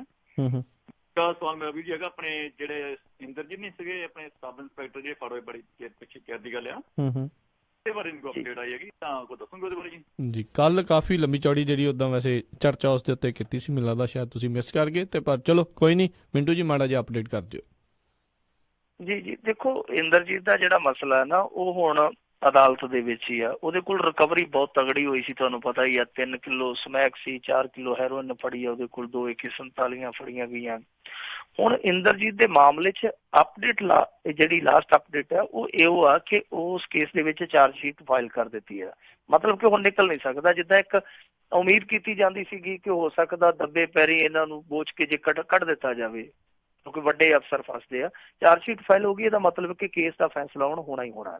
ਦੂਜੀ ਚੀਜ਼ ਇਸ ਮਾਮਲੇ 'ਚ ਤਾਜ਼ਾ ਇਹ ਵਾਪਰੀ ਆ ਕਿ ਜਿਹੜੀ ਚਾਰਜ ਸ਼ੀਟ ਫਾਈਲ ਕੀਤੀ ਉਹਦੇ 'ਚ ਇੱਕ SSP ਦਾ ਵੀ ਨਾਂ ਆ ਗਿਆ। SSP ਉਹੀ ਆ ਜਿਹਨੇ ਜੱਗੀ ਜੌਲ ਹੋਰਾਂ ਨੂੰ ਫੜਨ ਦੇ ਵਿੱਚ ਬਹੁਤ ਮੋਹਰੀ ਭੂਮਿਕਾ ਅਦਾ ਕੀਤੀ ਆ। ਹੁਣ ਉਹ ਜਿਹੜਾ SSP ਉਹ ਕਹਿੰਦਾ ਕਿ ਜਿਹੜਾ STF ਦਾ ਮੁਖੀ ਆ ਹਰਪ੍ਰੀਤ ਸਿੱਧੂ, ਜਿਹੜਾ ਸਾਰੀ ਮੁਹਿੰਮ ਨੂੰ ਲੀਡ ਕਰਦਾ ਪਿਆ, ਕਿ STF ਦਾ ਜਿਹੜਾ ਮੁਖੀ ਹਰਪ੍ਰੀਤ ਸਿੱਧੂ ਆ ਉਹ ਮੇਰੇ ਨਾਲ ਲਾਗ ਡਾਟ ਰੱਖਦਾ, ਦਵੈਸ਼ ਕਰਕੇ ਉਹਨੇ ਚਾਰਜ ਸ਼ੀਟ ਦੇ ਵਿੱਚ ਮੈਨੂੰ ਪਾਰਟੀ ਬਣਾਇਆ। ਜਦ ਕਿ ਇੱਕ ਵਾਅਦੇ ਮਾਫ ਗਵਾਹ ਸਾਬਕਾ DSP ਪੰਜਾਬ ਪੁਲਿਸ ਦਾ, ਉਹਨੇ ਵੀ ਉਸ SSP ਦਾ ਜ਼ਿਕਰ ਕੀਤਾ ਕਿ ਮੇਰੀਆਂ ਅੱਖਾਂ ਦੇ ਸਾਹਮਣੇ ਇਹ ਜਿਹੜਾ ਸਬ ਇੰਸਪੈਕਟਰ ਸੀ ਇੰਦਰਜੀਤ, ਇਹ ਇਸ SSP ਨੂੰ ਇਦਾਂ ਮਿਲਿਆ ਕਰਦਾ ਸੀ ਜਿੱਦਾਂ ਇਹਦੇ ਕੋਈ ਸਕਿਆ ਸੰਬੰਧੀਆਂ 'ਚ ਹੀ ਹੋਵੇ। ਸੋ ਉਹਨੇ ਦੂਜਾ ਤੱਥ ਇਹ ਦਿੱਤਾ ਸੀਗਾ ਕਿ ਜਿੱਥੇ ਵੀ SSP ਬਦਲ ਕੇ ਜਾਂਦਾ ਸੀਗਾ ਇਹ ਇੰਦਰਜੀਤ ਨਾਲ ਨਾਲ ਹੀ ਤੁਰਿਆ ਫਿਰਦਾ ਸੀ ਉਹਦੇ। ਸੋ ਇਹ ਸਾਰੀਆਂ ਚੀਜ਼ਾਂ ਜਿਹੜੀਆਂ ਉਹ ਹੁਣ ਅਦਾਲਤ ਦੇ ਵਿੱਚ ਆ। ਪਤਾ ਅਦਾਲਤ ਨੇ ਸਾਨੂੰ ਦੇਣਾ ਕਿ ਉਹ ਕੇਸ ਜਿਹੜਾ ਕਿਸ ਰੁਖ ਬਹਿੰਦਾ ਅੱਗੇ ਚੱਲ ਕੇ। ਪਰ ਇਸ ਮਾਮਲੇ ਦੇ ਵਿੱਚ ਦਿਲਚਸਪ ਗੱਲ ਇਹ ਦੇਖਣੀ ਹੋਏਗੀ ਕਿ ਇਹਨਾਂ ਦੋਵਾਂ ਚੋਂ ਸੱਚਾ ਕੌਣ ਨਿਕਲਦਾ, SSP ਸੱਚਾ ਨਿਕਲਦਾ ਜਾਂ STF ਦਾ ਮੁਖੀ ਸੱਚਾ ਨਿਕਲਦਾ। ਤੇ ਜਿਹੜਾ ਵੀ ਝੂਠਾ ਮਰਜ਼ੀ ਨਿਕਲ ਆਵੇ ਉਹਦੇ 'ਚ ਨਮੋਸ਼ੀ ਆ ਜਿਹੜੀ ਉਹ ਪੰਜਾਬ ਸਰਕਾਰ ਦੀ ਹੈ, ਕਿਉਂਕਿ SSP ਉਹ ਆ ਜਿਹਨੂੰ ਥੋੜੇ ਦਿਨ ਪਹਿਲਾਂ ਘਰੇ ਸੱਦ ਕੇ ਇਹਨਾਂ ਨੇ ਡਿਨਰ ਖਵਾਇਆ ਕਿ ਤੂੰ ਕੰਮ ਬਹੁਤ ਤਗੜਾ ਕੀਤਾ। ਜੇ ਉਹ ਝੂਠਾ ਨਿਕਲਦਾ ਤਾਂ ਬੇਇੱਜ਼ਤੀ। ਤੇ ਜਿਹੜਾ STF ਮੁਖੀ ਇਹਨਾਂ ਨੇ ਇਹ ਕਹਿ ਕੇ ਲਾਇਆ ਕਿ ਇਹ ਬੰਦਾ ਬੜਾ ਧਾਕੜ ਆ, ਅਫਸਰ ਬਹੁਤ ਇਮਾਨਦਾਰ ਆ, ਜੇ ਉਹ ਕੱਲ ਨੂੰ ਝੂਠਾ ਪੈ ਜਾਂਦਾ ਤੇ ਫਿਰ ਤਾਂ ਵੀ ਨਮੋਸ਼ੀ ਹੈ ਜਿਹੜੀ ਸਰਕਾਰ ਦੀ ਹੈ। ਜੀ ਬੂਟਾ ਸਿੰਘ ਜੀ ਸਵਾਗਤ ਹੈ, ਸਤਿ ਸ਼੍ਰੀ ਅਕਾਲ। ਹਾਂਜੀ ਰਾਜਕਰਨਵੀਰ ਜੀ ਤੇ ਮਿੰਟੂ ਗੁਰਸਰੀਆ ਪੰਜਾਬੀ ਰੇਡੀਓ ਦੇ ਸਾਰੇ ਸਰੋਤਿਆਂ ਨੂੰ ਵਾਹਿਗੁਰੂ ਜੀ ਕਾ ਖਾਲਸਾ ਵਾਹਿਗੁਰੂ ਜੀ ਕੀ ਫਤਿਹ। ਵਾਹਿਗੁਰੂ ਜੀ ਕਾ ਖਾਲਸਾ ਵਾਹਿਗੁਰੂ ਜੀ ਕੀ ਫਤਿਹ। ਅੱਛਾ ਜਨਾਬ ਜੀ, ਗੱਲ ਇਹ ਆ ਵੀ ਉਹ ਜਿਹੜਾ ਬਾਈ ਦਾ ਸਰਟੀਫਿਕੇਟ ਸੀ ਨਾ ਡੈਥ ਵਾਲਾ, ਉਹ CMO ਦਫ਼ਤਰ ਤੋਂ ਮਿਲਣਾ। ਐਪਲੀਕੇਸ਼ਨ ਲੈ ਜੇ ਤੇ ਇਹ NRI ਖਾਸ ਉਹਨਾਂ ਦੀ ਨਿਗਾਹ 'ਚ ਹੁੰਦੇ ਆ, ਇਹਨਾਂ ਤੋਂ ਪੈਸੇ ਬਹੁਤ ਮੰਗਦੇ ਤਾਂ ਹੀ ਖੱਜਲ ਖੁਆਰ ਕਰਦੇ ਆ। ਐਪਲੀਕੇਸ਼ਨ ਦੇ ਨਾਲ ਹੀ 500,000 ਦੇ ਕੇ ਉਹਨੂੰ ਕਹ ਰਸੀਦ ਨੰਬਰ ਦੇ, ਤੇ ਉਹਨਾਂ ਦੀ ਕੀ ਜ਼ਰੂਰਤ ਆ ਜੀ 8 ਦਿਨਾਂ ਦੇ 10 ਦਿਨਾਂ ਦੇ ਵਿੱਚ ਨਾ ਸਰਟੀਫਿਕੇਟ ਦੇਣ ਤੇ ਰਹਿੰਦਾ ਖੁੰਦਾ ਅਖਬਾਰ ਦੀ ਖਬਰ ਲਵਾਵੇ ਵੀ ਆਹ ਕੁਝ ਹੋਇਆ ਤੇ ਆਹ ਕੀਤਾ, ਇੰਨਾ ਚੱਕਰ ਹੋ ਗਿਆ ਤੇ ਵਹਿੰਦਾ ਸਰਟੀਫਿਕੇਟ ਘਰੇ ਫੜਾ ਕੇ ਜਾਣਗੇ ਤਾਂ ਇਹ ਆਂਦੇ ਵੀ ਦਿੰਦੇ ਨਹੀਂ। ਜੀ ਥੈਂਕ ਯੂ। ਨੰਬਰ ਆ ਜੀ ਇੱਕ ਮਿੰਟ ਦੂਜਾ ਨੰਬਰ ਇਹ ਆ ਵੇਖੋ, ਬਥੇਰੀ ਦੁਨੀਆ ਵੱਡੇ ਤੋਂ ਵੱਡੇ ਰਾਜੇ ਮਹਾਰਾਜੇ ਹੋ ਕੇ ਗਏ ਆ। ਸਿਕੰਦਰ ਬਾਦਸ਼ਾਹ ਅੱਗੇ ਹੋ ਕੇ ਗਏ ਜਿਹੜੇ ਕਹਿੰਦੇ ਸਾਡੇ ਰਾਜ ਦੇ ਵਿੱਚ ਸੂਰਜ ਨਹੀਂ ਡੁੱਬਦਾ, ਉਹ ਵੀ ਖਤਮ ਹੋ ਗਈ ਆ। ਕੌਰੂ ਬਾਦਸ਼ਾਹ ਅੱਗੇ ਹੋਏ ਆ ਜਿਹੜੇ ਬੰਦੇ ਕਹਿੰਦੇ ਸੀ ਵੀ ਅਸੀਂ ਲੋਕਾਂ ਦੇ ਕੋਲੇ ਇੱਕ ਪੰਜੀ ਨਹੀਂ ਛੱਡਣੀ, ਆਪਦਾ ਪੈਸਾ ਇਕੱਠਾ ਕਰ ਲੈਣਾ। ਉਹਨਾਂ ਲੋਕਾਂ ਨੂੰ ਸਮਝ ਲੈ ਚਾਹੀਦਾ ਵੀ ਜਿਹੜੇ ਪੁੱਠੇ ਸਿੱਧੇ ਧੰਦੇ ਕਰਦੇ ਆ, ਮਹਾਰਾਜ ਨੂੰ ਭੁੱਲ ਕੇ ਨਜਾਇਜ਼ ਗਰੀਬ ਲੋਕਾਂ ਨੂੰ ਤੰਗ ਕਰਦੇ ਆ, ਮਾਰਦੇ ਆ। ਇਹ ਨਾ ਬਹੁਤ ਹੀ ਮਾੜਾ ਕੰਮ ਹੈ। ਮੈਂ ਸੁਣਿਆ ਥੋੜਾ ਹੀ ਸੀਗਾ ਤੇ ਜਿੰਨੀ ਕੀ ਗੱਲ ਸੀ ਮੈਂ ਉਨੀ ਦੱਸਤੀ। ਵਾਹਿਗੁਰੂ ਜੀ ਕਾ ਖਾਲਸਾ ਵਾਹਿਗੁਰੂ ਜੀ ਕੀ ਫਤਿਹ। ਜੀ ਵਾਹਿਗੁਰੂ ਜੀ ਕੀ ਫਤਿਹ। ਜੀ ਜੀ ਬਿਲਕੁਲ ਤੁਸੀਂ ਰਾਹ ਸਹੀ ਪਾਇਆ। ਬਿਲਕੁਲ ਇਹ ਜਦੋਂ ਜਨਮ ਸਰਟੀਫਿਕੇਟ ਦਾ ਰੌਲਾ ਪੈਂਦਾ ਉਦੋਂ ਵੀ ਸਿਵਲ ਸਰਜਨ ਕੋਲ ਹੀ ਭੇਜਦੇ ਆ ਉੱਥੇ। ਇਹ ਗੱਲ ਤੁਹਾਡੀ ਬਿਲਕੁਲ ਠੀਕ ਹੈ। ਪਰ ਜਿਹੜੀ ਤੁਸੀਂ ਦੂਜੀ ਨਾਲ ਸਲਾਹ ਦਿੱਤੀ ਆ, ਮੇਰੇ ਖਿਆਲ ਦੇ ਨਾਲ ਇਹ ਸਲਾਹ ਨਹੀਂ ਦੇਣੀ ਚਾਹੀਦੀ। ਜੇ ਤੁਸੀਂ ਵੀ ਇਹ ਸੋਚ ਕੇ ਚੱਲੋਗੇ ਕਿ ਅਸੀਂ ਰਿਸ਼ਵਤ ਦੇ ਕੇ ਕੰਮ ਸਾਰਾ ਕਰਾ ਲਈਏ ਤੇ ਫਿਰ ਇੱਥੋਂ ਦੇ ਲੋਕਾਂ ਦਾ ਕੀ ਬਣੂਗਾ। ਤੁਸੀਂ ਤੇ ਇੱਥੋਂ ਦੇ ਲੋਕਾਂ ਨੂੰ ਖੜਿਆ ਕਰੋ ਕਿ ਕੋਈ ਗੱਲ ਨਹੀਂ ਹੈ, ਜੇ ਖੱਜਲ ਹੋ ਜਾਓਗੇ 4 ਦਿਨ ਕੋਈ ਗੱਲ ਨਹੀਂ ਹੈ, ਪਰ ਤੁਸੀਂ ਹੱਕ ਸੱਚ ਨੂੰ ਜਿਉਂਦੇ ਰੱਖੋ। ਤਾਂ ਮੇਰੇ ਖਿਆਲ ਦੇ ਨਾਲ ਇਹ ਸਲਾਹ ਦੇਣ ਤੋਂ ਗੁਰੇਜ਼ ਕਰੀਏ। ਜੇ ਨਹੀਂ ਕੋਈ ਕੰਮ ਕਰਦਾ ਤੇ ਉਹਦੇ ਉੱਤੇ ਕੋਈ ਬੈਠਾ, ਜੇ ਉਹ ਵੀ ਨਹੀਂ ਸੁਣਦਾ ਤੇ ਉਹਦੇ ਉੱਤੇ ਵੀ ਕੋਈ ਨਾ ਕੋਈ ਬੈਠਾ। ਉੱਤੇ ਤੋਂ ਉੱਤੇ ਬਹੁਤ ਬੈਠੇ ਆ, ਸਾਰਿਆਂ ਦੇ ਉੱਤੇ ਅਦਾਲਤ ਵੀ ਬੈਠੀ ਆ। ਸੋ ਮੇਰੇ ਖਿਆਲ ਨਾਲ ਅਸੀਂ ਇਸ ਪਿਰਤ ਨੂੰ ਤੋੜੀਏ ਹੌਲੀ ਹੌਲੀ। ਸਾਡੇ ਤੇ ਇੱਥੇ ਅੱਗੇ ਬਹੁਤ ਜ਼ਿਆਦਾ ਇਹ ਕੰਮ ਬਹੁਤ ਜ਼ਿਆਦਾ ਵਧਿਆ ਪਿਆ। ਜੀ ਰਾਜ ਜੀ ਜੁੜੇ ਨੇ ਆਪਣੇ ਨਾਲ, ਸਵਾਗਤ ਹੈ, ਸਤਿ ਸ਼੍ਰੀ ਅਕਾਲ। ਸਤਿ ਸ਼੍ਰੀ ਅਕਾਲ ਵੀਰ ਜੀ। ਸਤਿ ਸ਼੍ਰੀ ਅਕਾਲ ਜੀ। ਮਿੰਟੂ ਜੀ ਨਿੱਕੇ 2 ਸਵਾਲ। ਇੱਕ ਤਾਂ ਹੈਗਾ ਸੀਗਾ ਜੀ, ਮੈਂ ਸੁਣਦਿਆ ਕਹਿੰਦੇ ਭੌਰ ਸਾਹਿਬ ਦੇ ਖਿਲਾਫ ਵੋਟ ਪਾਈ ਆ, ਜਿਹੜੇ ਮਾਨ ਦੇ ਵੀ 2-3 ਬੰਦੇ ਉੱਥੇ ਹੈਗੇ ਆ। ਫਿਰ ਇਹਦਾ ਮਤਲਬ ਇਹ ਲੋਕਾਂ ਨੂੰ ਹੀ ਕਮਲੇ ਬਣਾਉਂਦੇ ਜੀ। ਮਾਨ ਵੀ ਵਿੱਚੋਂ ਰਲਿਆ ਹੀ ਹੋਇਆ। ਹੁਣ ਜਦੋਂ ਕਦੀ ਸਾਧੂ ਦੀ ਸਰਕਾਰ ਆਈ ਉਹ ਲੱਭੇ ਹੀ ਨਹੀਂ ਕਿੱਥੇ ਆ। ਅਕਾਲੀ ਦਲ ਵੇਲੇ ਤਾਂ ਬੜੇ ਧਰਨੇ ਲਾਉਂਦਾ ਸੀ ਉਹ ਵੀ। ਇੱਕ ਸੀਗਾ ਜਿਹੜਾ ਕੱਲ ਪਾਸੋਂ ਜੇ ਕਹਿੰਦੇ ਕਿਸਾਨ ਮਰਿਆ ਸੀਗਾ, ਸਮਝੌਤਾ ਹੋ ਗਿਆ। ਕਹਿੰਦੇ ਮਰਿਆ ਤਾਂ ਸੀਗਾ, ਉਹਨੇ ਬਿਆਨ ਦਿੱਤਾ ਸੀ ਜਾਂ ਸੁਸਾਈਡ 'ਚ ਲਿਖਿਆ ਸੀ ਮੈਨੂੰ ASI ਤੰਗ ਕਰਦਾ ਸੀ, ਪਰ ਕਹਿੰਦੇ ਪਤਾ ਉਹ ਵੀ ਕਿਸਾਨ ਜਿਹੜੇ ਖੁਦਕੁਸ਼ੀ ਕਰਕੇ ਗਏ ਉਹਨਾਂ ਦੇ ਖਾਤੇ 'ਚ ਵੀ ਇਹ ਤੰਗ ਸੀ ਤਾਂ ਮਰ ਗਿਆ। ਜੀ ਥੈਂਕ ਯੂ ਜੀ। ਨਹੀਂ ਦੇਖੋ, ਉਹ ਮੁੰਡਾ ਸੀਗਾ, ਆਪਾਂ ਕੱਲ ਵੀ ਗੱਲ ਕੀਤੀ ਸੀ ਉਹਦੀ, ਤੇ ਉਹ ਮਰਿਆ ਇਹਨਾਂ ਤੋਂ ਦੁਖੀ ਹੋ ਕੇ ਮਰਿਆ। ਪਹਿਲਾਂ ਉਹਨੂੰ ਕੇਸ ਦੇ ਵਿੱਚ ਨਾਮਜ਼ਦ ਕੀਤਾ ਗਿਆ, ਬਾਅਦ ਦੇ ਵਿੱਚ ਉਹਨੂੰ ਕਢਾਉਣ ਲਈ ਪੈਸੇ ਦੀ ਆਫਰ ਦਿੱਤੀ ਗਈ, ਡੀਲ ਕਰਨ ਦੀ ਕੋਸ਼ਿਸ਼ ਕੀਤੀ ਗਈ ਕਿ ਇੰਨੇ ਪੈਸੇ ਦੇ ਦੇ। ਉਹਨੂੰ ਸਿੱਧੇ ਤੌਰ ਤੇ ਸਿਸਟਮ ਨੇ ਇੱਕ ਕਤਲ ਕੀਤਾ ਬੰਦਾ। ਹੁਣ ਜਦੋਂ ਰੌਲਾ ਪੈ ਗਿਆ, ਖਬਰਾਂ ਲੱਗ ਗਈਆਂ, ਹੁਣ ਇਹ ਉਹ ਸੈਟਲਮੈਂਟ ਕਰ ਲੈਣਗੇ, ਕੋਈ ਨਾ ਕੋਈ ਸੌਦੇਬਾਜ਼ੀ ਹੋ ਜਾਊਗੀ। ਜਿਹਦੇ ਘਰ 70 ਵਿਸ਼ਾ ਹੋਵੇ ਜੀ, ਉਹ ਕਈ ਗਰਜਾਂ ਦਾ ਮਾਰਿਆ, ਫਿਰ ਕਈ ਵਾਰ ਸਮਝੌਤਾਵਾਦੀ ਵੀ ਹੋ ਜਾਂਦਾ। ਇੱਥੇ ਅਸੀਂ ਵੇਖਿਆ ਚੰਨੂ ਦੇ ਵਿੱਚ ਕੁੜੀ ਥੱਲੇ ਆ ਗਈ ਬੱਸ ਦੇ, ਔਰ ਉਹ ਟੱਬਰ ਨਹੀਂ ਸੀ ਮੰਨਦਾ ਕਿ ਸਾਡੀ ਕੁੜੀ ਮਰ ਗਈ, ਅਸੀਂ ਕਿਵੇਂ ਰਾਜੀਨਾਮਾ ਕਰ ਲਈਏ। ਤੇ ਫਿਰ ਉੱਥੇ ਵਿੱਚੋਂ ਆਪਦੇ ਬੰਦੇ ਹੀ ਉਹਨਾਂ ਦੇ ਕਹਿਣ ਲੱਗ ਪਏ ਕੋਈ ਛੱਡੋ, ਹੁਣ ਕੁੜੀ ਸੀਗੀ ਉਹ ਤੇ ਚਲੇ ਗਈ ਆ, ਗਾਂ ਬੱਚੇ ਦੂਜੇ ਵੀ ਤੇ ਪੜਾਉਣੇ ਆ। ਗਰੀਬ ਪਰਿਵਾਰ ਫਿਰ ਕੀ ਕਰਦਾ। ਸੋ ਕਈ ਵਾਰ ਗਰਜਾਂ ਇਸ ਤਰ੍ਹਾਂ ਦੇ ਸਮਝੌਤੇ ਕਰਾ ਦਿੰਦੀਆਂ, ਪਰ ਅਸਲ ਦੇ ਵਿੱਚ ਜਿਹੜੇ ਬੰਦਿਆਂ ਦੇ ਨਾਂ ਲਿਖ ਕੇ ਉਹ ਖੁਦਕੁਸ਼ੀ ਕਰਕੇ ਗਿਆ, ਉਹ ਚਾਹੇ ਕੋਈ ਥਾਣੇਦਾਰ ਹੋਵੇ ਚਾਹੇ ਕੋਈ ਪ੍ਰਾਈਵੇਟ ਗਵਾਹ ਹੋਵੇ, ਉਹਨਾਂ ਤੇ ਮੁਕੱਦਮਾ ਦਰਜ ਕਰਨਾ ਬਣਦਾ। ਠੀਕ ਹੈ, ਉਸ ਪਰਿਵਾਰ ਦੀ ਇਮਦਾਦ ਕਰੋ, ਉਹਨਾਂ ਨੂੰ 5 ਲੱਖ ਛੱਡ ਕੇ ਮੈਂ ਤਾਂ ਕਹਿੰਦਾ 50 ਲੱਖ ਦੇ ਦਿਓ। ਕਰਜ਼ਾਈ ਪਰਿਵਾਰ ਆ, ਸਧਾਰਨ ਕਿਸਾਨ ਪਰਿਵਾਰ ਆ, ਜਿੰਨੀ ਮਰਜ਼ੀ ਇਮਦਾਦ ਕਰ ਦਿਓ। ਪਰ ਉਹਨਾਂ ਬੰਦਿਆਂ ਨੂੰ ਜੇ ਤੁਸੀਂ ਬਚਾ ਲਓਗੇ ਤਾਂ ਉਹ ਬੰਦੇ ਕੱਲ ਨੂੰ ਕਿਸੇ ਹੋਰ ਦਾ ਘਰ ਉਜਾੜ ਦੇਣਗੇ। ਜੇ ਉਹ ਨਾ ਉਜਾੜਨਗੇ, ਉਹਨਾਂ ਦੇ ਨਾਲ ਦੇ ਕੋਈ ਨਾ ਕੋਈ ਹੋਰ ਘਰ 'ਚ ਸੱਥਰ ਵਿਛਾ ਦੇਣਗੇ। ਇਹ ਕੰਮ ਗਲਤ ਆ।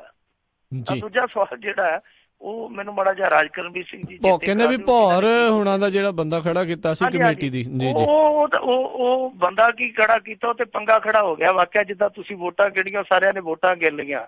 ਉਹ ਕਹਿੰਦੇ 20 ਜਣੇ ਸੀ, 20 ਚੋਂ 4-5 ਤੇ ਇਹਨਾਂ ਦੇ ਜਿਹੜੇ ਉਹ ਪੁੱਠੇ ਮੁੜ ਗਏ ਅਕਾਲੀ ਦਲ 'ਚ, ਇਹ ਬਾਕੀ ਰਹਿ ਗਏ 15 ਕੁ ਵੋਟਾਂ ਇਹਨਾਂ ਨੂੰ ਪੈ ਗਈਆਂ। ਤੇ ਜਿਹੜੀਆਂ ਮਾਨ ਸਾਹਿਬ ਦੀਆਂ ਵੋਟਾਂ ਕਿੱਧਰ ਨੂੰ ਗਈਆਂ। ਕਮਾਲ ਦੀ ਗੱਲ ਤੇ ਇਹ ਆ ਕਿ ਛੋਟੇ ਤੋਂ ਛੋਟੇ ਮੁੱਦੇ ਤੇ ਮਾਨ ਸਾਹਿਬ ਦਾ ਪ੍ਰੈਸ ਨੋਟ ਆ ਜਾਂਦਾ, ਛੋਟੀ ਤੋਂ ਛੋਟੀ ਗੱਲ ਤੇ ਉਹ ਟਿੱਪਣੀ ਕਰ ਦਿੰਦੇ ਆ। ਪਿਛਲੇ 3 ਦਿਨਾਂ ਤੋਂ ਇੱਥੇ ਬਹੁਤ ਚਰਚਾ ਚੱਲਦੀ ਪਈ ਆ, ਮਾਨ ਸਾਹਿਬ ਬੋਲਦੇ ਹੀ ਨਹੀਂ ਪਏ। ਸੋ ਮਾਨ ਸਾਹਿਬ ਨੂੰ ਅੱਗੇ ਆ ਕੇ ਦੱਸਣਾ ਚਾਹੀਦਾ ਕਿ ਉਹਨਾਂ ਦੇ ਬੰਦਿਆਂ ਨੇ 2 ਕੈਂਡੀਡੇਟ ਖੜਿਆਂ ਚੋਂ ਆਖਰ ਵੋਟ ਪਾਈ ਆ ਤੇ ਪਾਈ ਕਿਹਨੂੰ ਆ। ਜੀ ਜੀ ਜੀ। ਤੇ ਮਿੰਟੂ ਜੀ, ਇੱਕ ਜਿਹੜੇ ਸਾਡੇ ਫੇਸਬੁੱਕ ਰਾਹੀਂ ਜਿਹੜਾ ਸਵਾਲ ਪੁੱਛਦੇ ਨੇ ਬਹਾਦਰ ਹੁਣੀ ਵੀ ਕਹਿੰਦੇ ਵੀ ਸੁੱਚਾ ਸਿੰਘ ਉਹਦਾ ਕੀ ਬਣ ਰਿਹਾ?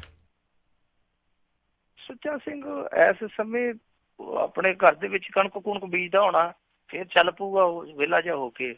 ਉਹ ਵਿੱਚੋਂ ਜੇ ਭਾਰਤੀ ਜਨਤਾ ਪਾਰਟੀ ਵਾਲਾ ਵੀ ਮੇਲਾ ਦੇਖ ਆਏ ਆ, ਇੱਧਰ ਉੱਧਰੋਂ ਵੀ ਜਾ ਆਏ ਆ, ਹੁਣ ਵਿਹਲੇ ਆ।